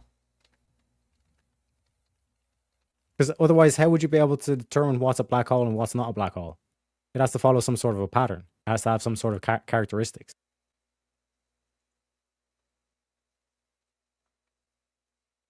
Mm, okay, I can just grant that. Let's say that the Yeah, black hole, like, we can it's all ordered. understand. No, it's definitely not ordered. So just because we can uh, observe a black hole, see what it's doing, doesn't mean that the outcome or how the black hole functions is ordered in itself, because we don't know how it works on the inside. Yes, but it's still some sort of a pattern that we recognize when we're looking through this telescope or whatever to identify what a black hole is. There's a pattern in the data that identifies it as a black hole. As we understand it, and they're like, black Yeah. holes do things that we don't expect, and we catalog new aspects of black holes constantly. Yeah. Because we don't have the full understanding of it. But even to have the concept of a black hole means that you have some sort of a pattern which a black hole adheres to. So, like, we can understand the exterior of a black hole, we don't understand the interior. And by all accounts, it is holistically a mishmash of chaotic space. Yeah, but in terms of like what sets the boundaries of the black hole, that is ordered. Like that's some sort of a pattern. Everything up until you get into the interior of the black hole itself. Yeah, because we lack that layer of knowledge. But once we get that layer of knowledge, it will be ordered. That's how we know. Do you know what I mean? I mean, that's just like, one is the easiest one to bring up. I still don't see where you can call a black hole an ordered phenomena, but there's multiple other phenomena, like magnetic fields and plasma in space. It does what it wants. There's no pattern they've been able to assign to this Yeah. phenomena. So like each river will flow a different way. Do you know what I mean? And we don't know the exact like pattern that river is going to make throughout all of time. But we can still identify it as a river because we see the common patterns across all these rivers, what we call rivers. Do you know what I Yes, mean? it constitutes what we So, call a river. yeah, Yes. so just because we're not able to calculate the specifics of what that river will eventually do, does not mean that we like it's unordered. But So there's when no something pattern is to it. momentarily ordered and then in the next moment does literally anything it wants to do, does it mean it's fundamentally ordered? Yeah, so like does a black hole all of a sudden just disappear? In some cases, yes. It just completely disappears. And it's just That's gone. happened before. Yeah, the same thing with a river. Like with a river, like when we call something a river, does it follow a particular pattern? Yes, of course. Yeah, and like that's the same thing. In order to even be able to call something, especially something in motion, and like identify it, like use the first law of logic to identify it, it has to have some sort of order to it. Otherwise, it would be unintelligible. It'd just be pure random. So there's things that you can observe about a river, and there's ways to change the course of a river unnaturally, and there's ways that the river changes naturally, and you can Yeah. see what a river is going to do based on what's in that river, so on and so forth. Like, there's a way to predict what a river is going to do. Same way, like, that's why we started damming rivers, because we don't want the flow to do this thing that it does every year and flood our crops or whatever the case may be. Like, we know this river is going to do this. But when it comes down to things in space and in the universe, we don't know what the thing's going to do. And if it decides to do it, there isn't jack we can really do about it. Yeah, because we lack the sufficient knowledge. But just because we lack the knowledge at the moment, like if we go back to the days of Copernicus and Galileo and the boys, right? Those motherfuckers thought that like the Earth was the center of the universe. It didn't make it so. You know what I mean? And the mere fact that, like I said, one day it was shown to be that it's actually we fly around the sun. You know what I mean? Like that was an objective case that was made. You know what I mean? Like so, in terms of like the at the time, we thought it was vice versa. You know what I mean? But in terms of like the actual, that does not mean that the truth doesn't actually exist. So essentially, what I'm getting at is you can say, we believe this thing functions in this way, or we will have an idea as to how this functions in this way. Can you be incorrect or can you be lying about that? No, I'm saying in order to even be able to name that thing, it has to follow a pattern. It has to be ordered.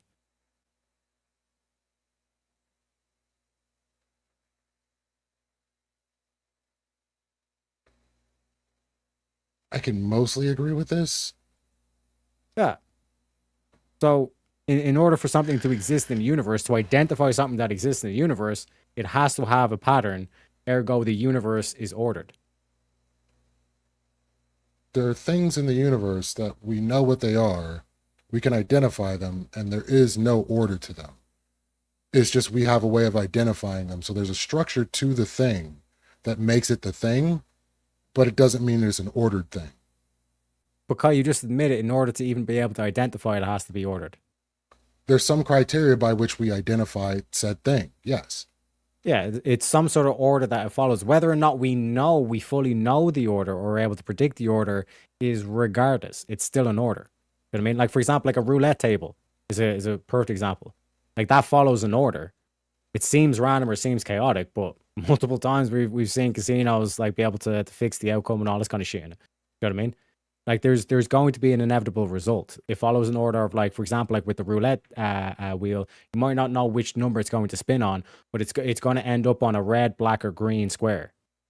That's an order to a roulette game. You know what I mean? So I might not know the particular color it lands on, but I do know it's going to land on a color. Okay, here's my last attempt. Are you aware of the three-body problem?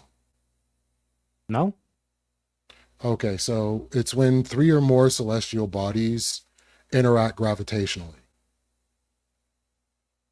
Okay. There is no means to predict what these celestial bodies are going to do. Okay. So we can identify the celestial bodies, we can identify the phenomena that's happening, but we have no understanding whatsoever what the outcome is going to be. Yeah, when they collide or when they mix a match or whatever kind of thing. But in When order they, to even be when able they to interact with identify, each other's gravitational field. Yes. yeah, but in order to be able to even identify those celestial bodies, they follow a particular pattern, correct? They follow a criteria, yes. Yes. So everything in the universe follows that law. You're saying the law of identity, yes. Yes. I'm not And part of disagreeing that with is, you on the law of identity. yeah, and the part of identity is that there's a pattern to it. There's a pattern to a tree, for example. All trees are technically different, but they all follow a similar pattern. By that logic, is Pluto a planet? Depends on how you define planet. I'd say we need to make Pluto great again. That'd be my campaign. So, based on the law of identity, we can have a change in criteria that changes the identity of an object based on how we define it. Yeah, it's like imagine, like, remember when like the internet first came around and the videos were like 240p or some shit like that. You know what I mean? And everybody looked like they were like a Minecraft fucking player kind of thing. Do you know what I mean? All fucking pixelated heads and all this kind of shit. But now we have like 1080p and 4K and all this stuff. It's like more precise. You know what I mean? So just because we get more precise doesn't mean we're fundamentally changing the meaning. I mean, we knew what was up with Pluto for a long time, and that's why we had a a disconsensus in science on whether or not Pluto Yeah. was a planet, and then eventually the consensus became, hey, it's not a planet by the definition of planets. But this is something like we categorize things. This is a human thing. The identity that we give to things is a human thing because the universe itself does not give identity to items. Yeah, but it was like before we'd only had sympathy. There was no word for empathy. You know what I mean? But through the precision, we recognize, okay, like sympathy is like sharing in the emotion, whereas like empathy is applying that whole thing, like putting yourself in that position of that individual. You know what I mean? We recognize it was two different things. But before before empathy came around, the word empathy for it, like that part of empathy was still being used. It just wasn't known. You know what I mean? So like a lot of this hinges on like your current knowledge base. But if you're to apply the same argument to modern day science, you'd be like, well, why should we pursue anything in science? Because it's not guaranteed. Well, nothing in life is a guarantee. But there are Well, certain that's things we can point to and do a process of elimination. well, that's actually what's amazing about science. It bases its conclusions on the best available information. And when new information arises, that conclusion can change. And that's where science is novelly amazing in the sense that it can never claim to be 100% correct. There's never going to be 100% certainty when it comes down to science. It's just the best model we have currently to explain whatever X is. And Yeah, that's what I'm and saying it's, about the whole objectivity of laws. yeah, but like that's the same thing. Even the religious will tell you that like no man is all knowing. Only God is all knowing, the supreme being, Right. And we don't have and that's access why to this is God. yeah. But we can observe. We have access to His creation. That's why we make observations. That's why science is all about observations, and then we prove it through the empirical what we can observe. You know what I mean? So like, but in that essence, like, there's nothing stopping like the atheist or the moral relatives from saying like I'm all knowing. You know what I mean? Because like the religious, like they already admit that like they cannot be all knowing. It's only the supreme being that's all knowing. So if anybody comes along and says I'm all knowing, they're talking shit. You know what I mean? But the atheists and the moral relativists, they don't have that edge or that boundary to keep them in place. But I'm saying, what if you can say like the being or whatever, the logos is the grounding for X or Y, but if it disagrees with the empirical data that we have, what do we do? This is what I'm saying. Like what we point to with the being is the unchanging nature. Like for example, to go back to a simple example of like taking innocent life, like unjustified killing. Like by definition, it's unjustifiable of what you're doing. Hence, it is immoral. Well, that's why we have trolley problems in certain questions, like would you go back in time and kill baby mustache man? Yeah, like there's tons of like moral dilemmas that we do, and like that by doing those, it's to actually sharpen and actually try to get more precise with our moral language. You know what I mean? But like I keep going back to, like, in order to even make a moral argument, you're presupposing that there is an objective moral standard at play. You know what I mean? And this is No, where that to go part I back to don't I don't disagree with. I can say that there is by yeah, default at some point down the line an objective answer to whatever it is that we're looking for. I'm yes, saying and we that's can't all. claim to have the answer. Yeah, no, and that's not that the affidavit is not acknowledging that we have the answer. The affidavit is acknowledging that an objective standard exists. That's perfectly fine. Yes, that's what I'm saying. So you have no issue. You agree with me? On that part, no, I don't have a problem with it. Yeah, that's what I'm saying. So like, if we put this in place, then the atheists and the moral relativists, like, essentially, like, these arguments get banned. I don't see how. Yeah, If because the we're moral all, relativists, yeah, well, the I'm moral saying if we're relativists will just say all it's all looking, subjective. if we're all looking for the empirical answer to whatever is the best answer to this question, a moral relativist can and an atheist can come to the same conclusion that somebody who's not can with the same data. So it doesn't bar But them. yeah, the moral relativist, it goes against, like, they're contradicting themselves, because on the one hand they're trying to solve a moral question using an objective standard while also claiming that morality is subjective. We're at time at this Checkmate, point. as they say. Well, I was just gonna see if you wanted to say something there quick before That will be the wrap up there of the open hour. Okay. First off, great job from both sides tonight. We're going to enter this final phase now, the closing statements. Okay. Quick reminder to the live chat. The Q&A is already up there for you guys. So if you got questions, get them in. We don't have many super chats tonight, so you should be able to get your questions answered. Get your questions in there. All right. Or you can send a super chat and bump it up. All right. But if we do get some super chats and they fill up, we may not get all of them. With that said, we're going to move into closing statements. So each debater again is going to get 5 minutes for their closing to make their case. So we're going to start with Teriak, and that'll give Lethe the last word. So Teriak, whenever you're ready for your closing statement, I will start the timer up with your voice.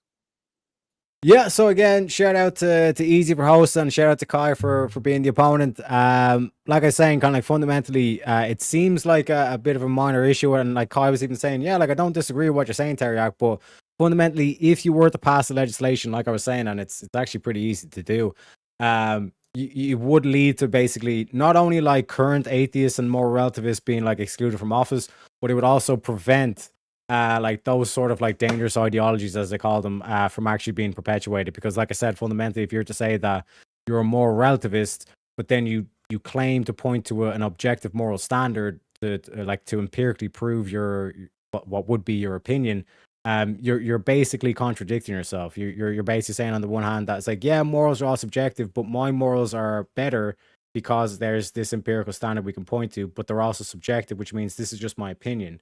But then why am I pointing to empirical evidence if it's just an opinion? It's like saying, it's like, I'm going to empirically prove that my favorite color is the best color. It doesn't make any sense.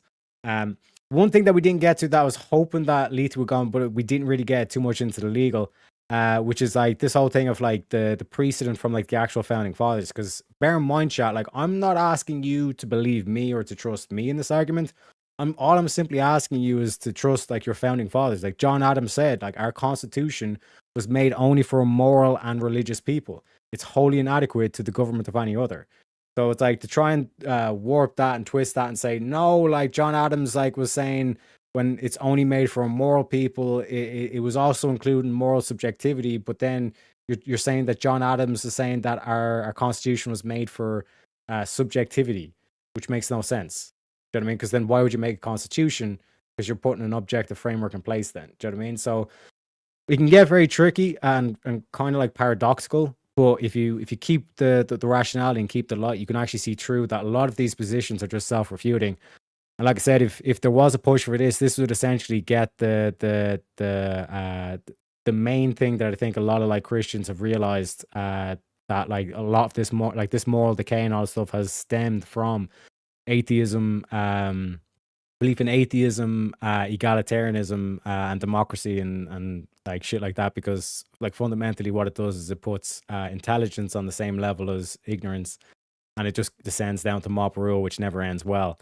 Again, like I said, shout outs to Easy for hosting and Kai showing up. And just the one thing I'll shout out to Americans as well is a lot of people would say that like American culture is about freedom, but then what actually is freedom? I would also say that it's not just about freedom, it's also about nobility. You need to have nobility and free spiritedness. You need to have some sort of code or principle that you govern by, but you also need to have that free spiritedness to realize that like mercy, that there are cases for mercy and not just outright justice 100% of the time, because as we know, nothing is ever 100%. With that, I see you the rest of my time. Appreciate everybody for stopping by. All right. Thank you for that closing statement. And with that, we're going to hand the mic over to Lethe. Lethe, whenever you're ready for your closing statement, I will start the timer up with your voice. Right. So back to the original opening statement. The claim of an objective morality amongst the religious has not been demonstrated. And I don't think it was demonstrated here either. This is clear that in multiple denominations, even in Christianity, that they don't agree on all moral aspects, because if we were still functioning by the biblical precepts, we would still have slavery. We would still have a myriad of horrific things going down. You would take out your wife on your wedding night if she didn't bleed, even if she was a virgin, by these particular moral standards. Uh, the idea of a test or an affidavit to say that you're looking, that you are trying to get to an objective point in governance is a great idea in itself. But to claim that there is an actual objective that can be outlined and placed into law is something that also cannot be demonstrated. It's a really nice idea in concept, but human beings are irrational and we're not always going to make the best decisions. This is why we know there isn't a deity pulling the strings on this thing, or else it would look a lot more ordered than it actually is.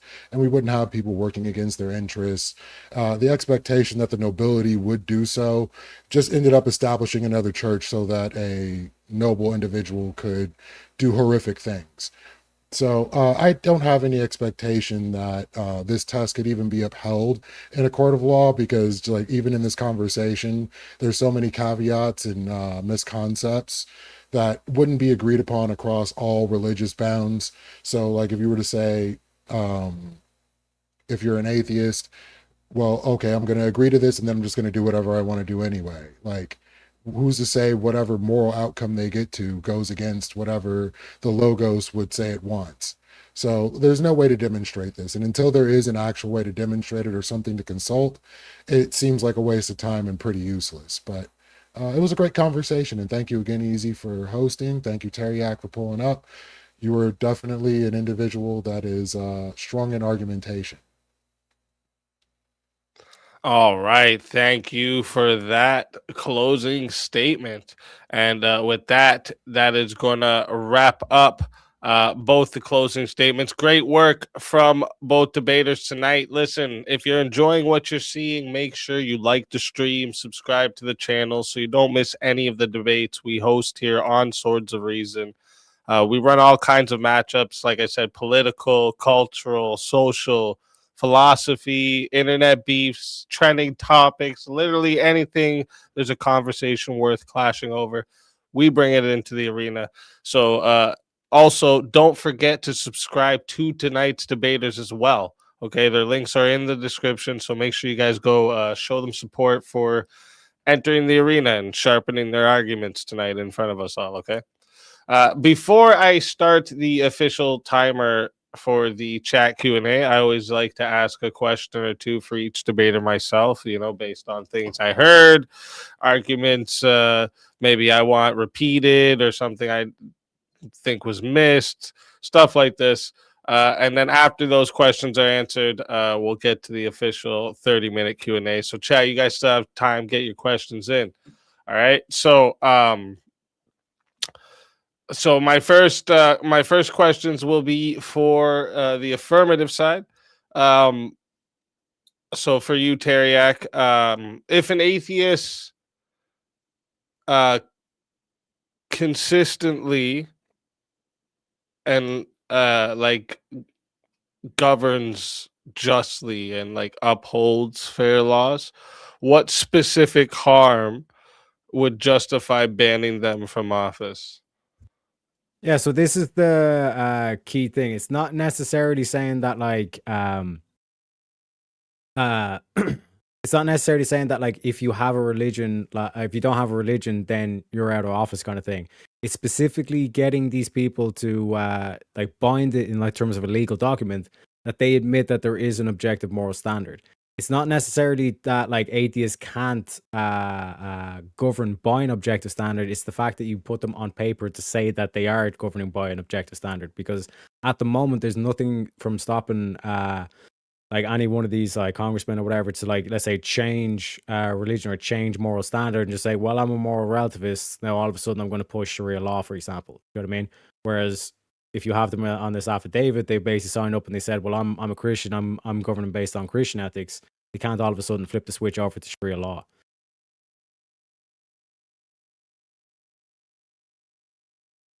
You're muted.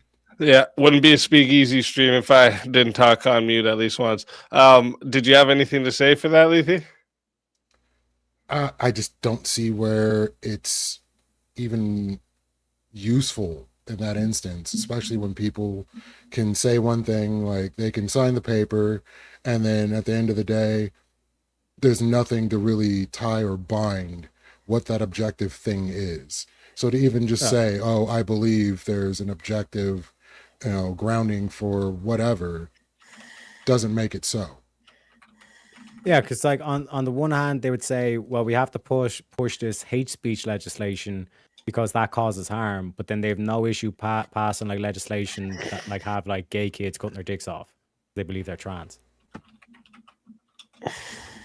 On the one hand, you're saying this is harmful to even say this thing, but it's not harmful to cut off genitalia. It makes no sense. But how would you make a contest against legislation like that? That you have to have an objective, like consistent standard here for harm. So if the Otherwise, consistent standard yeah. shows that more people are harmed by not allowing them to cut their dicks off, the data would be against what your belief is.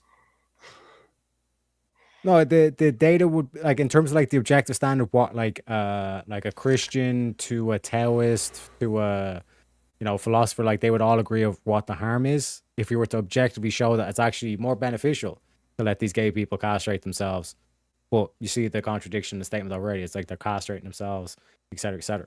You know what I mean? Like in terms of like trying to on one hand say that just saying these words is harmful, but like actually generally mutilating someone is harmful. That's a contradiction in itself.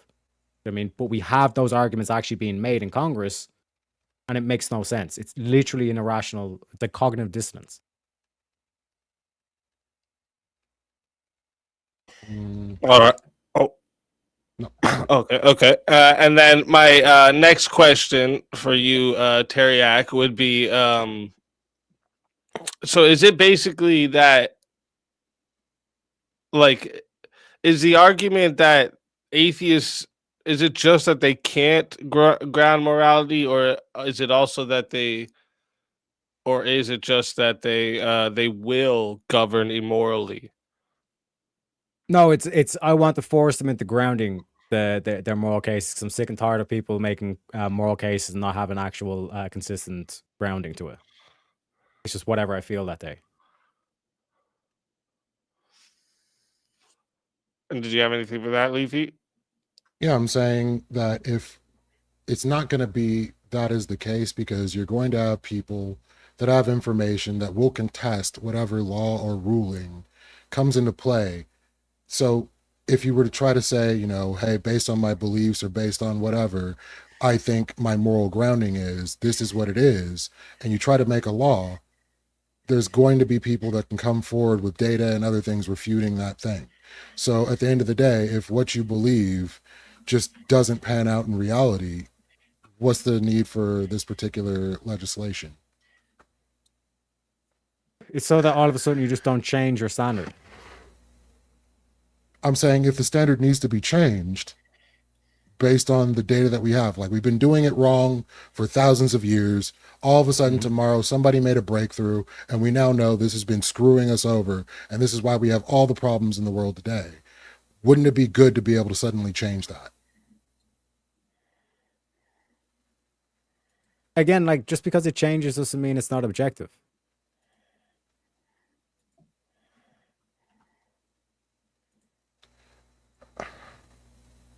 So the means by which you're coming to the conclusion can't be objective in that sense, as it came to the wrong conclusion. The way that we got to the better conclusion could be through an objective means that doesn't require a human mind, like you can pump it through a computer, whatever the case may be. Then Yeah, we go reason or with empirical. a different outcome. The outcome itself is still subject to change.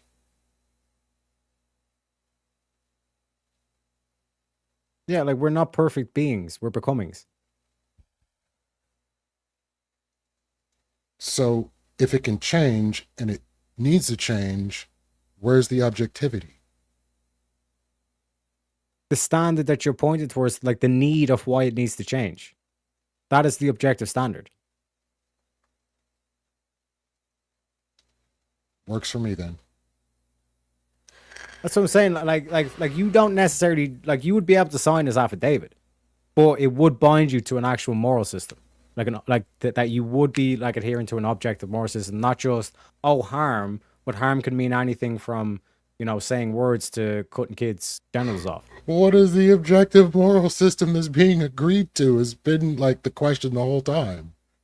Yeah, so like in terms of like the harm, you would actually have to define what you would consider harm. And then you'd match that across the Christians, the Taoists, the philosophers, and all this kind of stuff. And you then, from all that, you would synthesize an actual objective standard that adheres to all of them.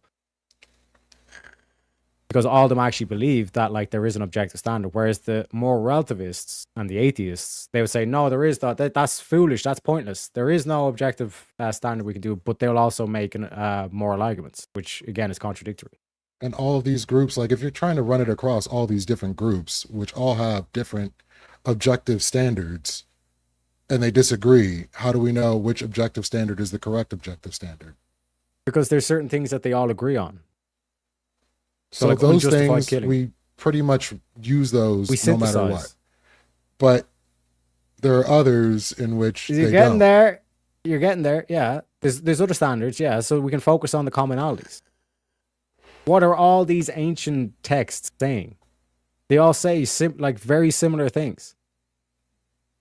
Yes, Like but where they're not similar is unjustified killing. Yeah, but the unjustified killing, the like going after kids, like all this kind of shit is like across all like sacred texts and has survived thousands of years. But like the modern day atheist comes along and says, well, how could you not think that taking innocent life is a thing? It's like then we point back to history and we show you things in the Bible where there's like kids' heads getting smashed off rocks and all this kind of stuff to show you that it's like you think everything's nice, fine, and dandy now, but things can degrade and it gets fucking batshit crazy. You know what I mean? yeah, I don't So see this what is why we have atheism more. necessary. So you can have rational atheists and irrational atheists. You can have rational theists and irrational theists. So the idea that someone irrational on either side is going to come along and say some crazy thing doesn't need to be the bedrock of our political system. Yeah, but the irrational theists, you can convince them of the rationality because of their theism. You cannot convince the atheist of rationality based on their atheism. So you're going to tell me that Andrea Yates could have been rationalized with based on the Bible when she felt that it was God telling her to do what she did to her kids? Well, I'd say that that's psychosis. Right. That there would have been any would have clung on to any reason to justify the quote unquote actions that she done. But in terms of the like, she could have been like a Jew, she could have been a Muslim, she could have been like anyone that like defined that thing, or it could have just been she was atheist and it's like, oh, the ghosts are telling me, or whatever. Do you know what I mean? Or some sort of supernatural reason for what she was doing. But to me, that points to mental illness because it goes against like a fundamental teaching of Christianity, which is unjustified killing. Never unjustified kill, and there was no justification for those killings. Well, the Bible itself is very pro unjustified killing, even if it says on paper, "Hey, don't kill." Yeah, but that's neither here nor there. For example, with the communists in the Tiananmen Square, like that's basically what you get with atheism. There's no justified reason of why not, because it's we're all in communism. Whereas like even like as a Christian, like there's Christians who feel as though the Crusades weren't justified or that they don't know the full picture and all this kind of stuff. You know what I mean? But there's at least a standard you can point to and make that case. Whereas in the Communist Manifesto, there is no. It's like revolution, baby. That's just part of the revolution. Streets shall turn red. That's why they use the red flag and all this kind of shit. Well, I think in the cases of the Crusades and even like what happened in Tiananmen Square, it was a group of people, be they religious or non-religious, saying the ends justify the means. And that's what they did. And they killed innocents. Might makes right. But one did so under the banner of God. The other did so under a communist banner. Which it's might makes right. But what I'm saying is that like with a belief in a supreme being, a higher being, right? That us becomings adhere to, that you have a better chance of like actually convincing them as opposed to a person who says there is no objective reality, there is no objective standards, I do what I want. Like think of the Machiavellian aspect of this.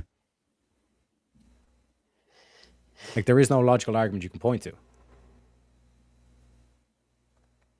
All right. So then for my questions for Lethe's side here is so like just so like um everyone's clear on your position on this. Like, do you believe moral truths are objectively real or ultimately based on human preferences? They're based on societal context. So I say it's subjective. One thing that we deem as morally correct one day, 100 years down the line, 200 years, based on information, we find that it's not the moral thing to do and we change it. And I think that's a good thing about us as a species. So do you think it's a good thing we can change like murder to make murder legal? No, that's not something like we've tried to do across society for a very long time.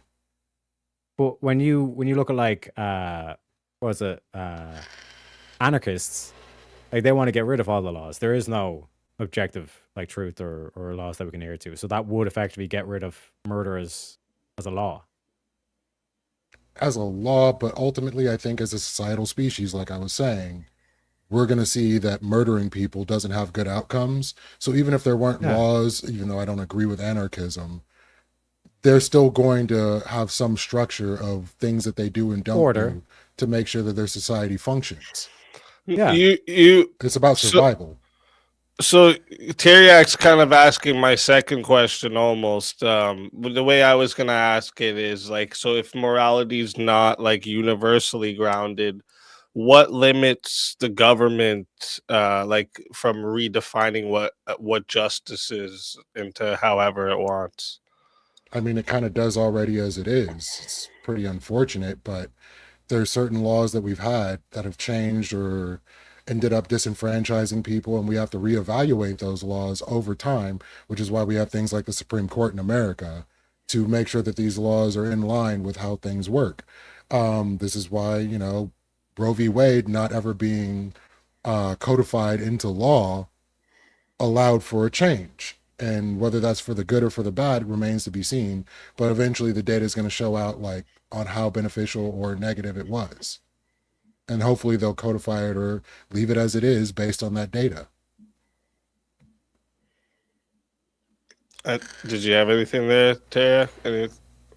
Well, like for example, there's certain key kind of like logical arguments we could make of like why we shouldn't just for example, like one thing could be, well, if we eliminate every single person on the planet, like we would eliminate all suffering, right?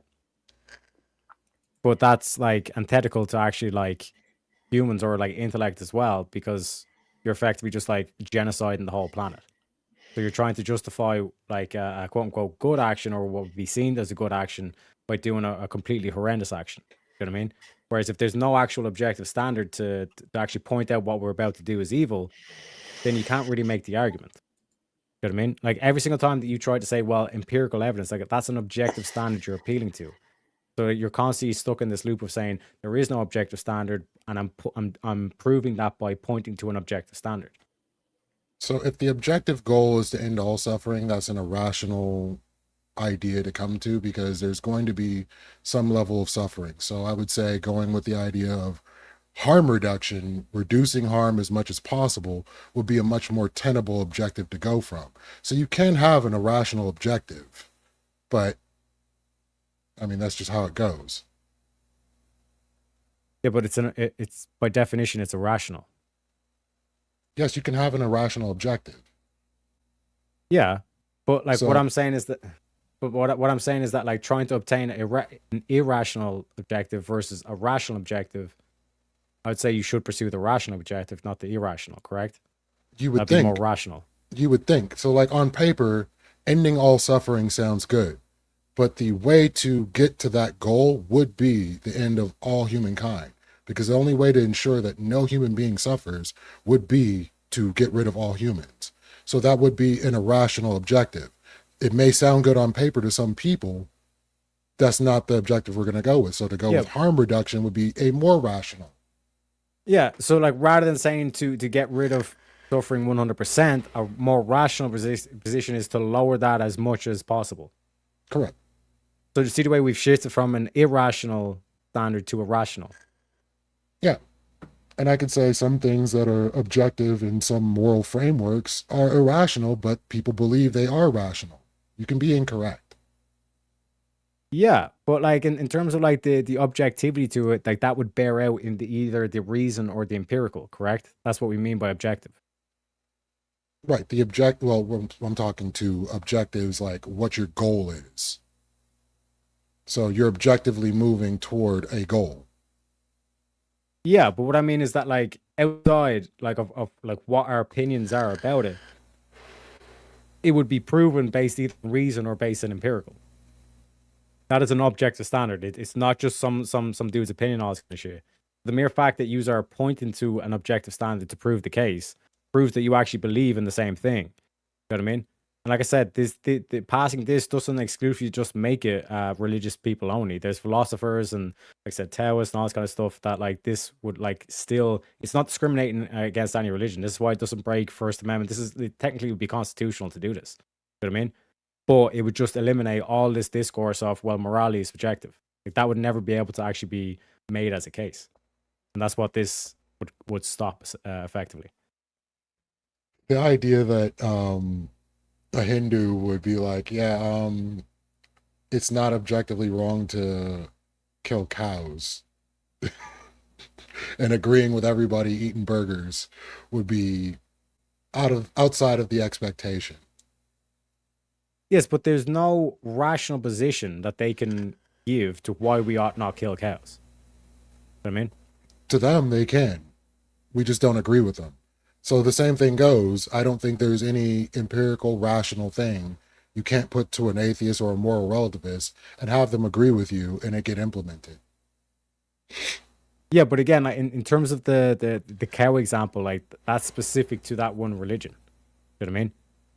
Like what I'm pointing to is that objective standard is that like that objective case that you would make, like all the way from Christian to Buddhist to Hindu and all this kind of stuff, they would all agree with it. And if you focus on that, that's the course of action rather than trying to say, well, we need to cater towards more so the Hindus, so now we're going to start passing some like anti-cow laws or whatever the fuck. You know what I mean? Oh, this is why I think religion has some merit in a way. Like, there's certain things that we as a species have cataloged over time, good things, bad things, whatever the case may be. And we as the people now have access to those writings and can look and see, oh, they were completely off base, or hey, this was pretty good. Maybe we should utilize this. And there's going to be more that we find needs to get thrown into the furnace. But for the bits and pieces that are good and align across all the spectrum, that tends to point to it's probably good empirically. But for the things that don't, and there's a large swath of them, you're going to come across a different issue. Yeah, there's going to be specifics, and like for example, Christians have different manners even within the same denomination. There's different manners. Like I'm not like manners and morality are two different things. But even going back to the likes of like John Adams, there's a reason why he said the Constitution is inadequate for like for immoral or irreligious people. You know what I mean? You need to have some sort of like grounding for morality, which is the objective standard that we point to, like either reasonably or empirically, or you have some sort of like religious doctrine that you can point to. You know what I mean? But like what we need to do is like effectively rule out the like these people who will just come in and just like start like arbitrarily, subjectively saying, well, we'll do this for this group of people and that for that group of people. It's about making sure you have a consistent standard across the board. Well, that's why we have a system that is secular in this country, but still respects religion. It's the only but way you make my that function. yeah, and my affidavit like doesn't discriminate against that.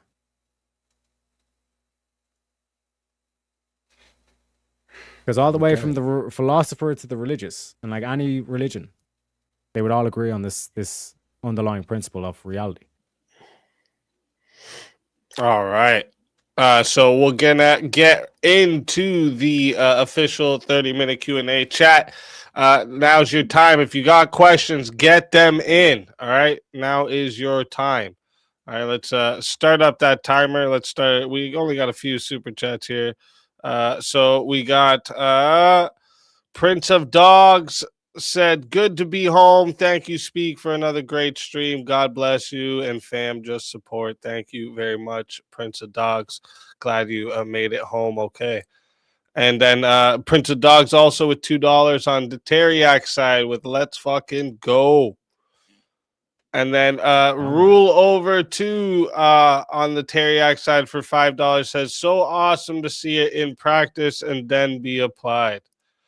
Thank you very much, Rule Over 2.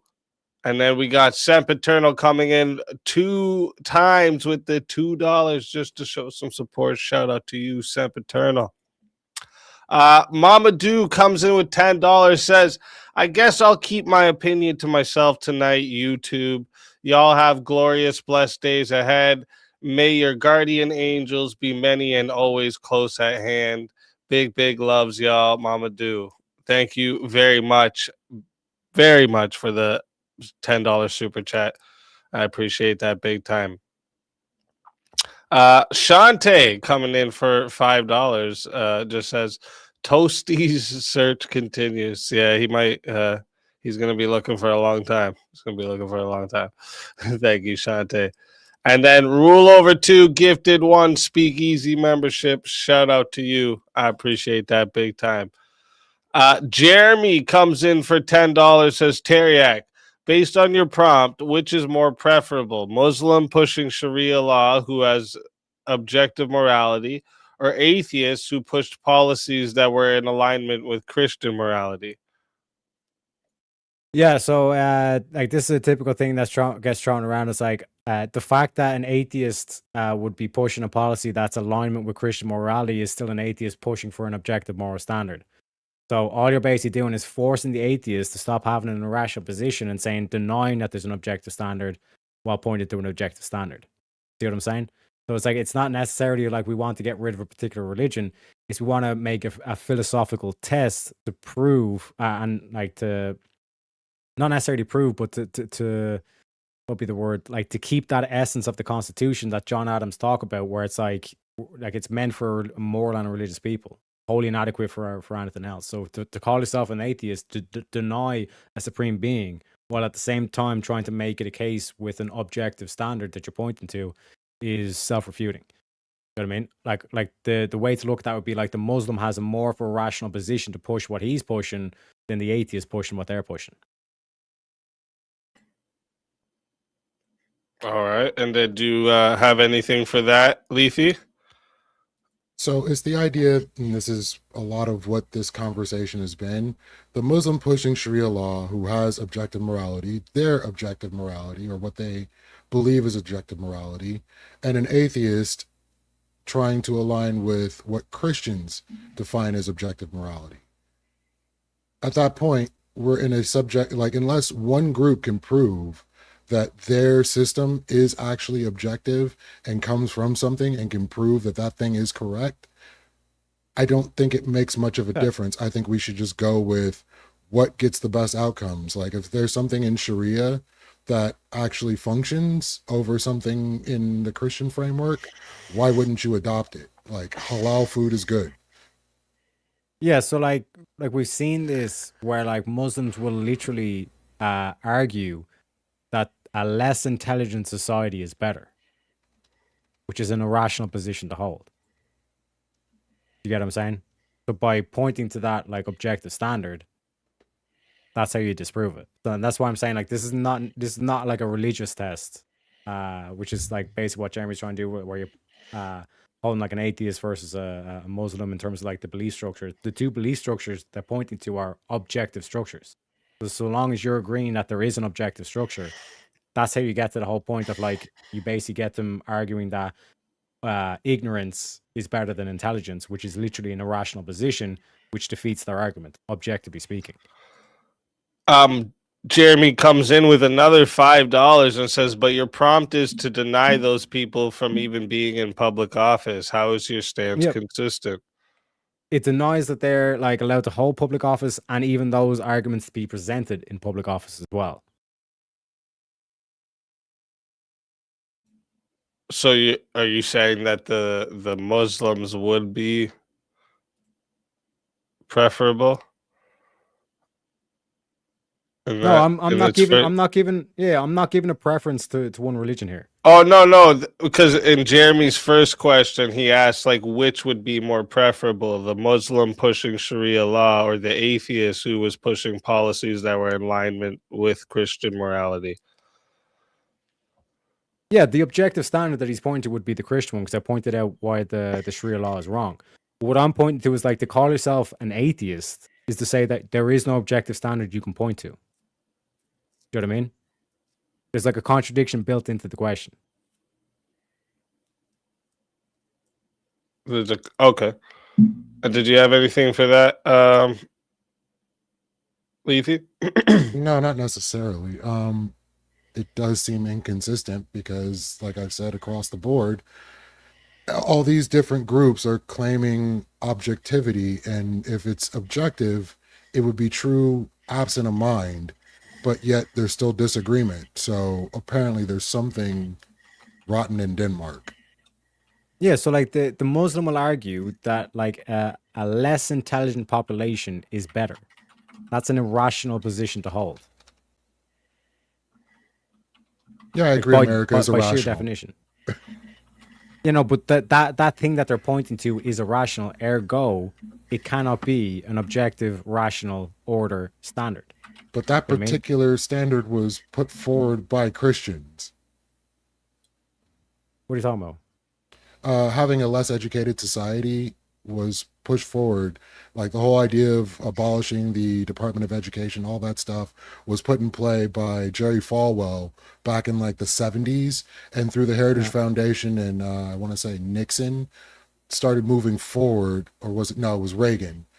So once that moved forward, then now we have Trump, and they are following the Heritage Foundation's guidelines, and they abolished the Department of Education.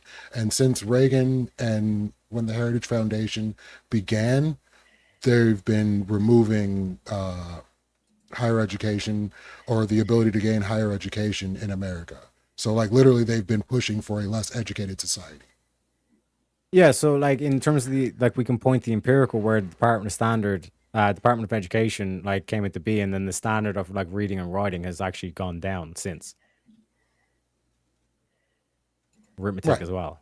right. Yeah, so like the Department of Education has actually been making the society like less intelligent, and the argument to get rid of that is that it's like this the Department of Education is actually making us more ignorant, not more intelligent. That's why we get rid of it, and that's a rational position. Well, the Like I rational said, it was position fought would be by to Christian. reform it and fix the flaws, not to abolish it. Well, one potential that could be one potential. Because if you remove it and it's what we got standards from, and don't replace it with something that will implement standards, Yeah, but what are who's you to say that doing? those standards? But like those standards is what's making the population currently like more ignorant, not Well, more I'm saying intelligent. it existed before and it got good outcomes. Then something happened and then you started getting bad outcomes. So would the answer be destroying it altogether, or would it be fixing the reason why we started getting bad outcomes? Potentially, one of the answers could be like there could be a situation where you get rid of it and actually works out to being better than having like one or sorry, reformation kind of thing. That remains to You know what I be mean? seen. So I think that's an irrational 'Cause standpoint. yeah, like we could, for example, we throw it back to like the private institutions, and they themselves all each individually come up with a standard. Then we cross compare the standards, and we measure the results based on the test outcomes. Like we said, for literacy, for arithmetic, and all this kind of stuff. And then from there, we can kind of say, okay, these schools are doing better than these other schools. What standards are they employing? What standards are the opposite schools? And if we see some contradictions in terms of like like school A, for example, that's getting the higher value out of the students or more intellectual students, we can say that these principles, these standards, the commonality of the top three, essentially, they're good standards to actually employ, and then we apply that across the board. You know what I mean? But like I keep pointing out, like this whole thing that we've done here is like by pointing to like objectivity and all this kind of stuff proves my point in terms of like this main thing of the affidavit, stating that you do believe in an objective standard. Because otherwise, like if I am to try and make an empirical evidence and you're like you think it's all subjective, then I can just say that's just your opinion. That data is just your opinion. All right, all right. Next question. So that's it for super chats for now. If you guys want to bump yourselves up, hit that super chat. If this one comes in from Kyle ran a mile. If public officials are responsible for making moral decisions through law, should voters have any concern about whether those officials believe in objective moral truths? I'm thinking this one's for Leafy. Public officials are responsible for making moral decisions through law. Should voters have any concern about whether those officials believe in objective moral truth? Yeah, no, I don't think so. So the expectation that the public officials uh, are actually governing on morality versus whatever functions of the government they're in the purview of just seems a little irrelevant in a lot of instances. Like I said in my opening statement about the individual Herb Silverman that was denied a position of notary public, like what moral decisions are going to be in place in regards to that that position. So like, yeah, it's good that they handle the position morally, but you're not voting for them or having any expectation of what their moral truths are in being a notary public. Yeah, so like for example, like what's to stop a politician who purely just wants to retain power and stay in office from actively demoralizing his citizens, knowing that let's say there was some empirical evidence you could point to that if I demoralize them in a certain way, they'll keep voting for me. What's wrong about that? I mean, nothing's wrong about that. I'm saying that isn't the primary thing in the voter's head. Yeah, but you just justified tyranny. I'm not justifying anything. You know, but you said that there's nothing wrong with tyranny. No, what I'm saying is what voters vote for. So like voters voted for tyranny in America right now. They were Donald fine Trump? with it. Yeah, exactly. They're fine with it because they thought they were going to get something out of it. So it wasn't about the morality of the individual they were voting for. They were looking for outcomes. So like as much as you would think that the officials being responsible for making moral decisions, voters don't necessarily concern themselves with the morality of the individual or have an Yeah, expectation. but like the whole kind of like cases and pleas that they do is all like moral and like emotional and all this kind of shit. Because like for example, for you to say that like in America, like under Trump, it's like tyranny, when like in Iran, 100,000 protesters literally got mowed down in the streets. You want to talk about a motherfucking execution? You know what I mean? And like we're to say that like oh no like that like that's just their own kind of culture or whatever, I guess, like executing 100,000 of your own citizens versus Trump because of like a dude that put himself in the firing line in ISIS and execution. That like, do you not see how batshit crazy it is to say that you're under tyranny and like Iran is like, what is Iran then if Trump is tyranny? So you're saying that the scale of tyranny makes it tyranny or not tyranny? Yes, a perfect example of like a tyrannical system is if the leader executes 100,000 of their own population. You're talking about the severity. It can still be tyranny. So you can have tyranny on a small scale, or you can have a full on tyrannical government doing crazy things like that. And I would say the people in that country, after facing that level of tyranny, may want to consider the morality of the next individual that gets put in office. That's exactly what's going to happen here in America. So you're saying that it's going to get to a stage where there's literally like police mowing down 100,000 US citizens. No, I'm not saying we're going to get to that point. I think there would be something in our system that would keep that from happening. But the fact that it's gone this far is pretty unprecedented. Yeah, but would you not say that like it can be 10 times, if not 100 times worse or 100,000 times worse? Yes, it can get progressively worse. Yeah, and would you not say the fact that the theocracy in Iran is mowing down 100,000 people, that clearly America is not tyranny and Iran is tyranny? No, that doesn't follow logically. Okay, so then where do we put them in terms of the scale? Okay, so let's say America's at a 5 and they're at a 90. It's still tyranny. Yeah, okay, so then in that situation, mayonnaise is a spice. Because a ghost pepper is very spicy and a mayonnaise is not spicy at all. A bell pepper is still a pepper, whether or not it's spicy. Yeah, but what you're doing is creating a tyranny scale and saying technically every single country's on that tyranny scale, which means every country is tyrannical. It's just some countries are more tyrannical than others. I'm saying That's what I'm saying in terms explicitly. of having an objective system. So I'm saying we were at like maybe a 3 or a 5. Like it's a negligible amount of tyranny. Then we bumped up to a 10 or a 15. You can clearly say there's more tyranny than there was before. Yes, but it's such an insignificant amount that it basically is an insult for like a Westerner to say that we're under a tyrannical president when they're under a system where it's literally mowing down indiscriminately 100,000 of their own citizens and they don't even blink about it. So your version of Loki's wager in regards to tyranny basically just allows for us to get to the point where Iran is. No, what I'm saying is that clearly if Donald Trump is willing to fight against that, he is not tyrannical. Oh, I don't see that he's fighting against that in any way, shape, or form. I don't know where you even got that. Yeah, I don't know, like this whole Strait of Hormuz, that's in Africa, isn't it? So were these people getting killed before in Trump's first administration and in his current administration before a couple Yes. weeks ago? They've constantly been trying to rise up, and time again, your presidents have ignored their calls, have ignored their pleas. And Trump was the first dude to say, we're actually going in and we're going to And free these people. That is not the actions of a tyrannical government. and he went in there specifically to free those people.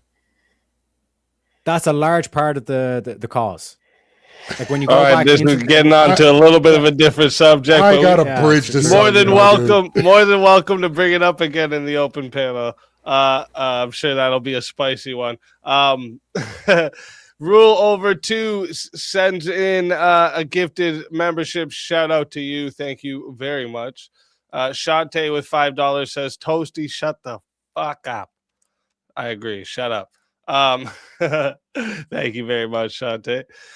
Rule over 2 says, I draw the line at Mayo. All right. All right. Rule over 2. All right. Sorry. We didn't know that you were sensitive about the Mayo. My bad.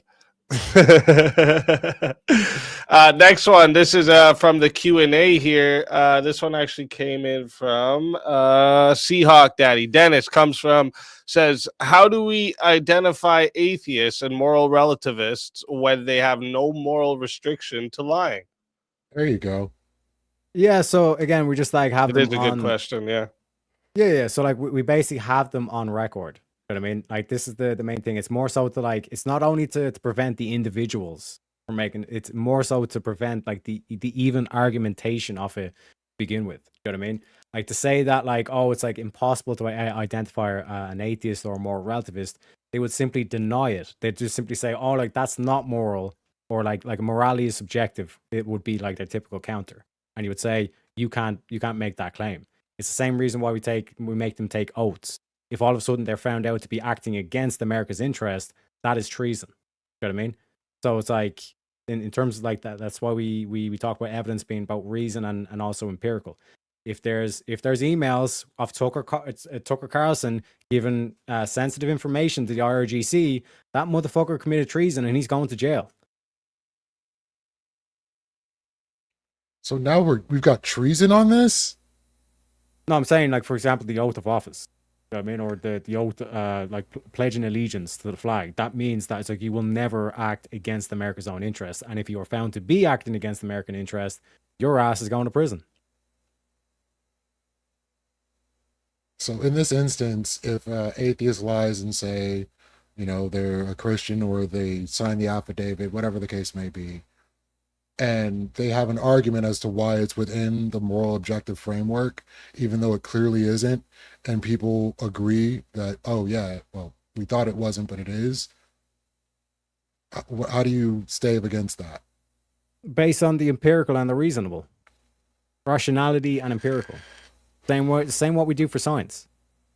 When a scientist, like there's been plenty of scientists that have lied about their test results and all this kind of stuff, and they get punished afterwards because we know that they lied. I'm saying in this case, we don't know that they lied, and empirically, whatever answer they came to was the correct answer. Yeah, but they're saying they have no more restriction to lying.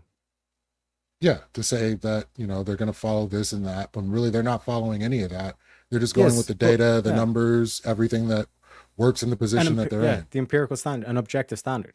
Like that's what they're signing in terms of the thing that they say that this objective standard exists. And then if they get caught where they're not actually adhering to an objective standard, they're just going based on their own subjectivity or their own opinion, then that's where you're able to prove. Because that's where you find the contradiction. I'd love to see the Alhamdulillah. circumstance. All right, all right. Shante comes in with another 5 with the idiot.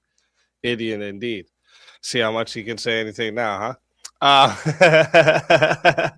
And thank you very much, Shante, for the $5 super chat. Next question comes in.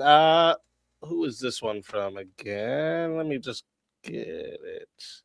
Agent Smith says, Teriak, what do you do if a leader in your proposed world says that they are receiving messages from God that call for starting Armageddon and the end of the world? Do you go along?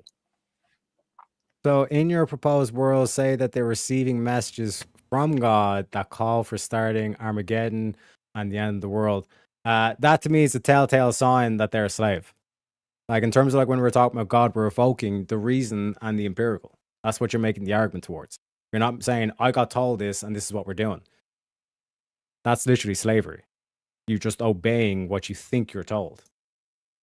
You know what I mean? You talking to God, that's religious. God talking to you, that's psychotic.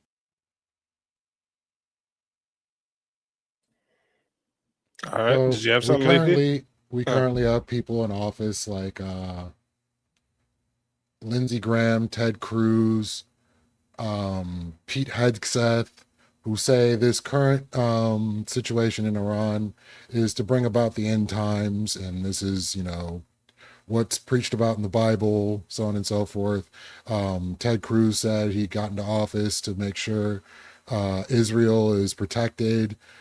Same thing for Lindsey, very similar answer. So how is this any different than that? Yeah, like this whole thing of like we want to bring Armageddon. That's not the argument. When they're quoting the Bible, they're quoting back to Cyrus the Great. Do you know who Cyrus the Great is? Yeah. Cyrus the Great was a like what us Europeans would call like a Persian emperor. Okay, he was a king in like ancient Iran. I think it was the Sassanid. Don't quote me on it. I think it was the Sassanid Empire, and basically he's the dude that freed the Jews from Babylon. And then Darius the Great like helped build the Second Temple through the cost of the treasury. This is not only confirmed in the Torah, it's also brought into the Bible as fact as well, and then it's also confirmed in ancient Iranian stories and like from those times. You know what I mean? And to say that like this is justified or like this is why like they're given biblical justification is this is like the people of Cyrus the Great being freed by the people he freed, but by the ancestors of the people he freed. The Jews are now going to return the favor to the Iranians and free them from the oppression that the Jews were once under in Babylon. It's a beautiful fucking story. You know what I mean? And I don't see why like we have to put so much justification to a theocracy that literally just executed 100,000 of their own people. But I digress. Two different things that I'm not even going to contend with. All right. Next one comes in from Kyle Ran a Mile. It just says, does Lethe believe in objectivity? Yeah, I believe in objectivity. So I forgot to take my supplements. Damn it. He objectively forgot. Can't be forgetting that. Next one comes in from this one's from Leah Bobea or Leah Bobea. How do atheists propose we have a cohesive moral fiber in society when your morals and ethics aren't grounded in anything but preferences which change situationally, can be arbitrary, and are personal? Honestly, I think that is the strength of having a secular system, because anything that you can say you are doing or putting into law based on what you think God wants 1 second. I will call them back. Anything that you can arbitrarily just put in saying, well, this is what I think God wants, like in regards to LGBTQ stuff or whatever.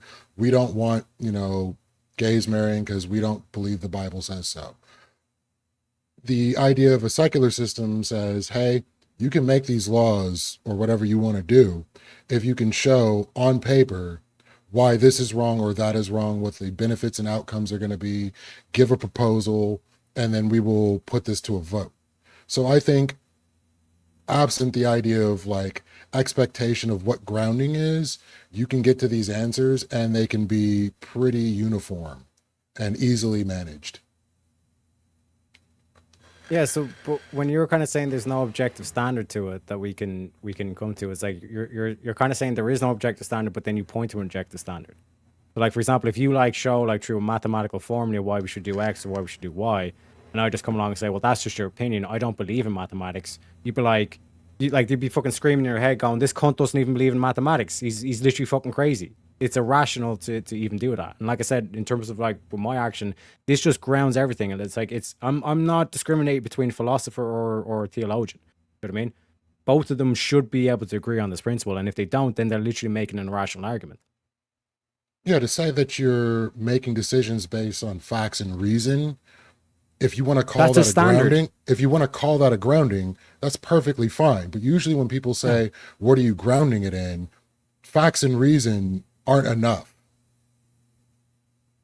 No, when you say facts and reason, you're talking about like reason in terms of logic. That there's no contradictions. That you like, if you find a contradiction, you will change your stance.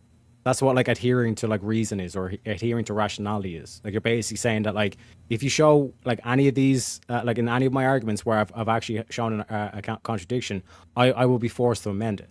And then the other side is in terms of the empirical, like the physical, the measurable, etc., etc. Same thing. You know what I mean? Because that's basically what the empirical proves, that there's a contradiction in what you thought, your hypothesis, versus your actual conclusion, or the actual what the data shows. You know what I mean?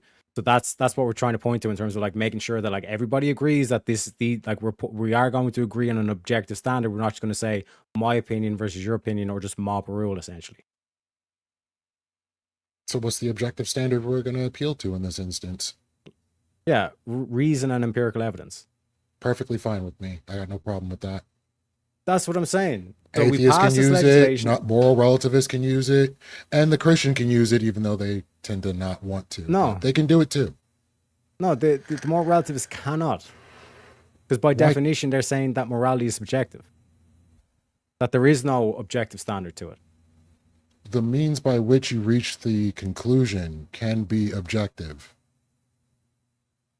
But you'd be still using the same objective system. It's like you'd either be using reason or you'd be using empirical. What's the best way I can put this? So, because like for example, if I was to start saying like a bunch of like anecdotal arguments, like they would have to be accepted, but they're all subjective. Exactly.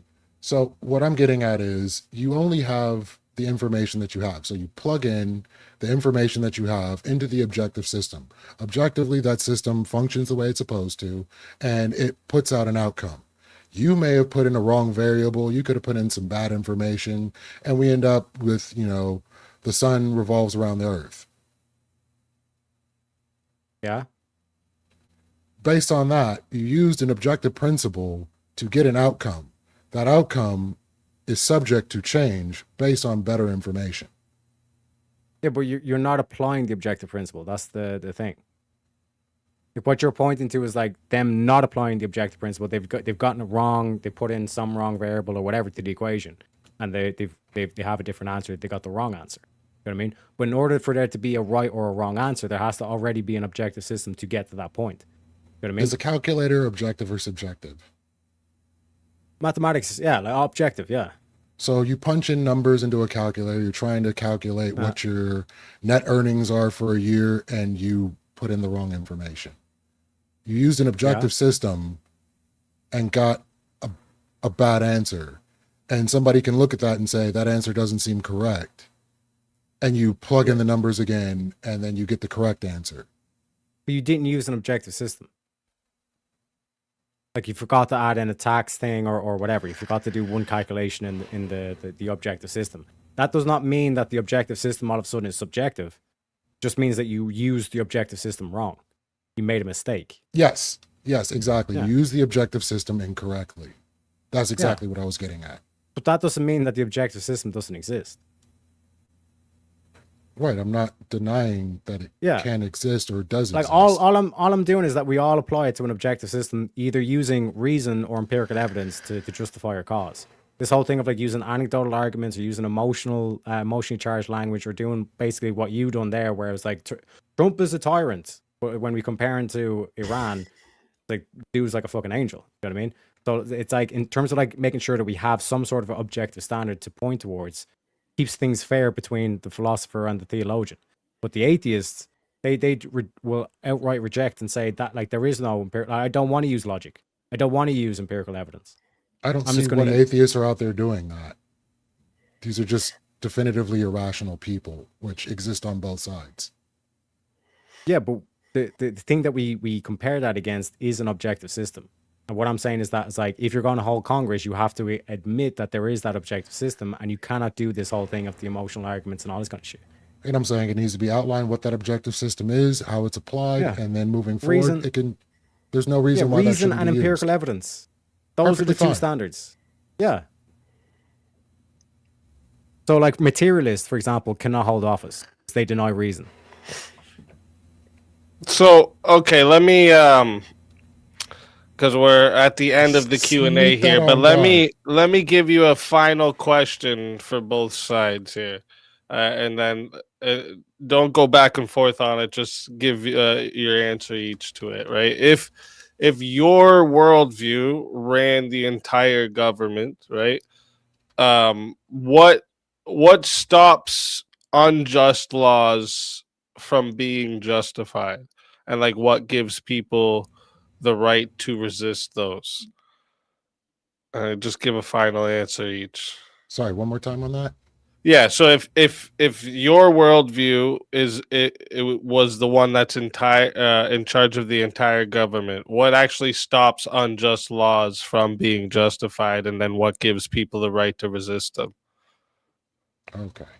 Yeah. So, like in terms of my system, like you're pointing towards the sovereign or you're pointing towards like the supreme being, which means that if you were to go against that to quote unquote defeat your enemy or to do something immoral to your enemy, you're defeating the purpose of what you're actually fighting for. You're fighting for the sovereign. You're not fighting for yourself.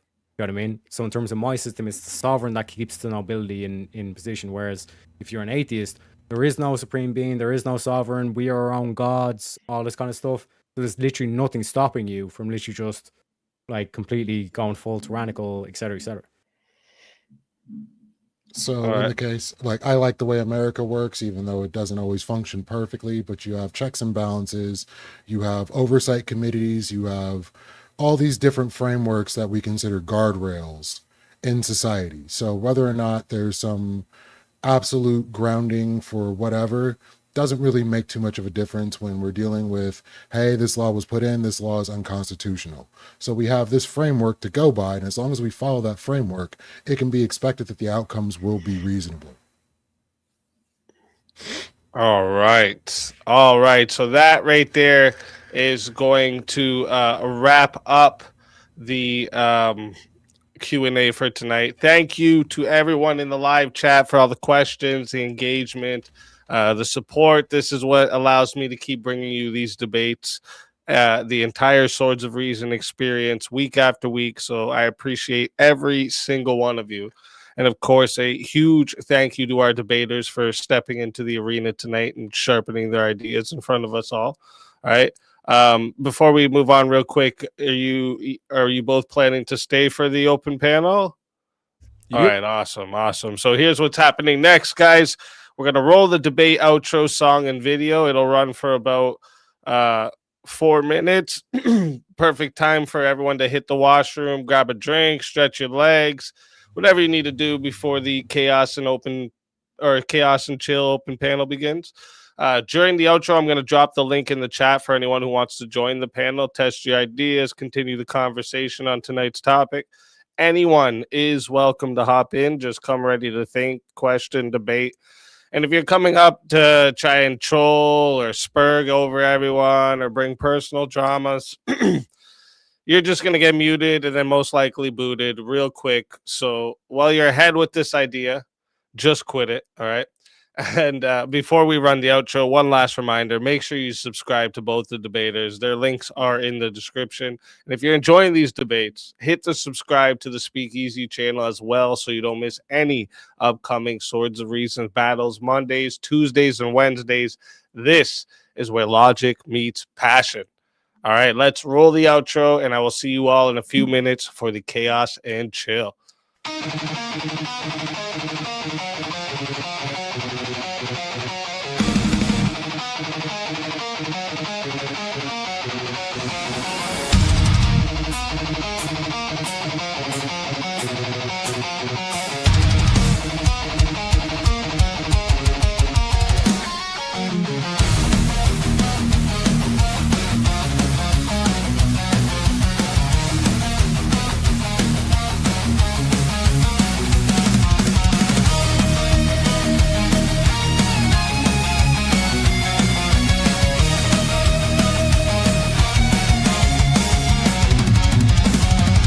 Step into the circle where the echoes collide. Truth through the static, no place to hide. Iron tongues, sharpen fire in our breath. We dance with conviction on the edge of death. Your words are bullets, mine are storms. Ideas forged where lightning forms. No retreat, no treason. We clash our swords of reason. Cut through lies with steel precision. No faith, no fear, just raw collision. We clash our swords of reason.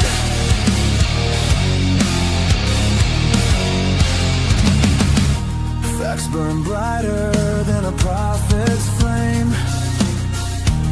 Egos crumble, but the truth remains. Every scar, a mark of thought's crusade. In the battlefield of minds we've made. Speak your truth, but bear the cost. Every claim can still get lost in the war of voice and vision. Feel the friction. We clash our swords of reason. No silence left for indecision. Ideas break with love precision. We clash our swords of reason.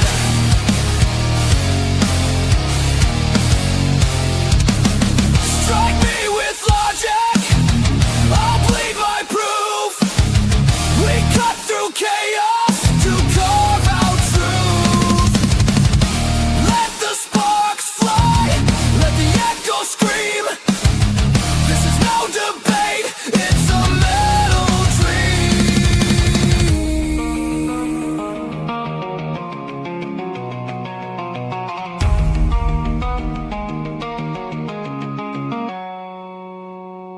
We clash our swords of reason.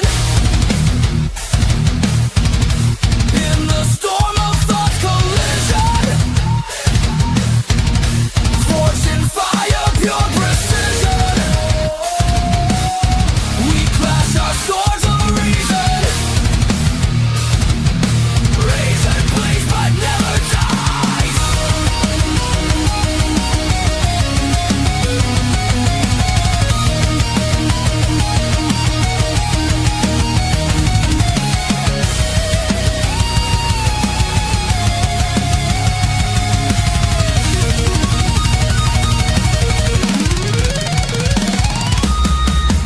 No surrender.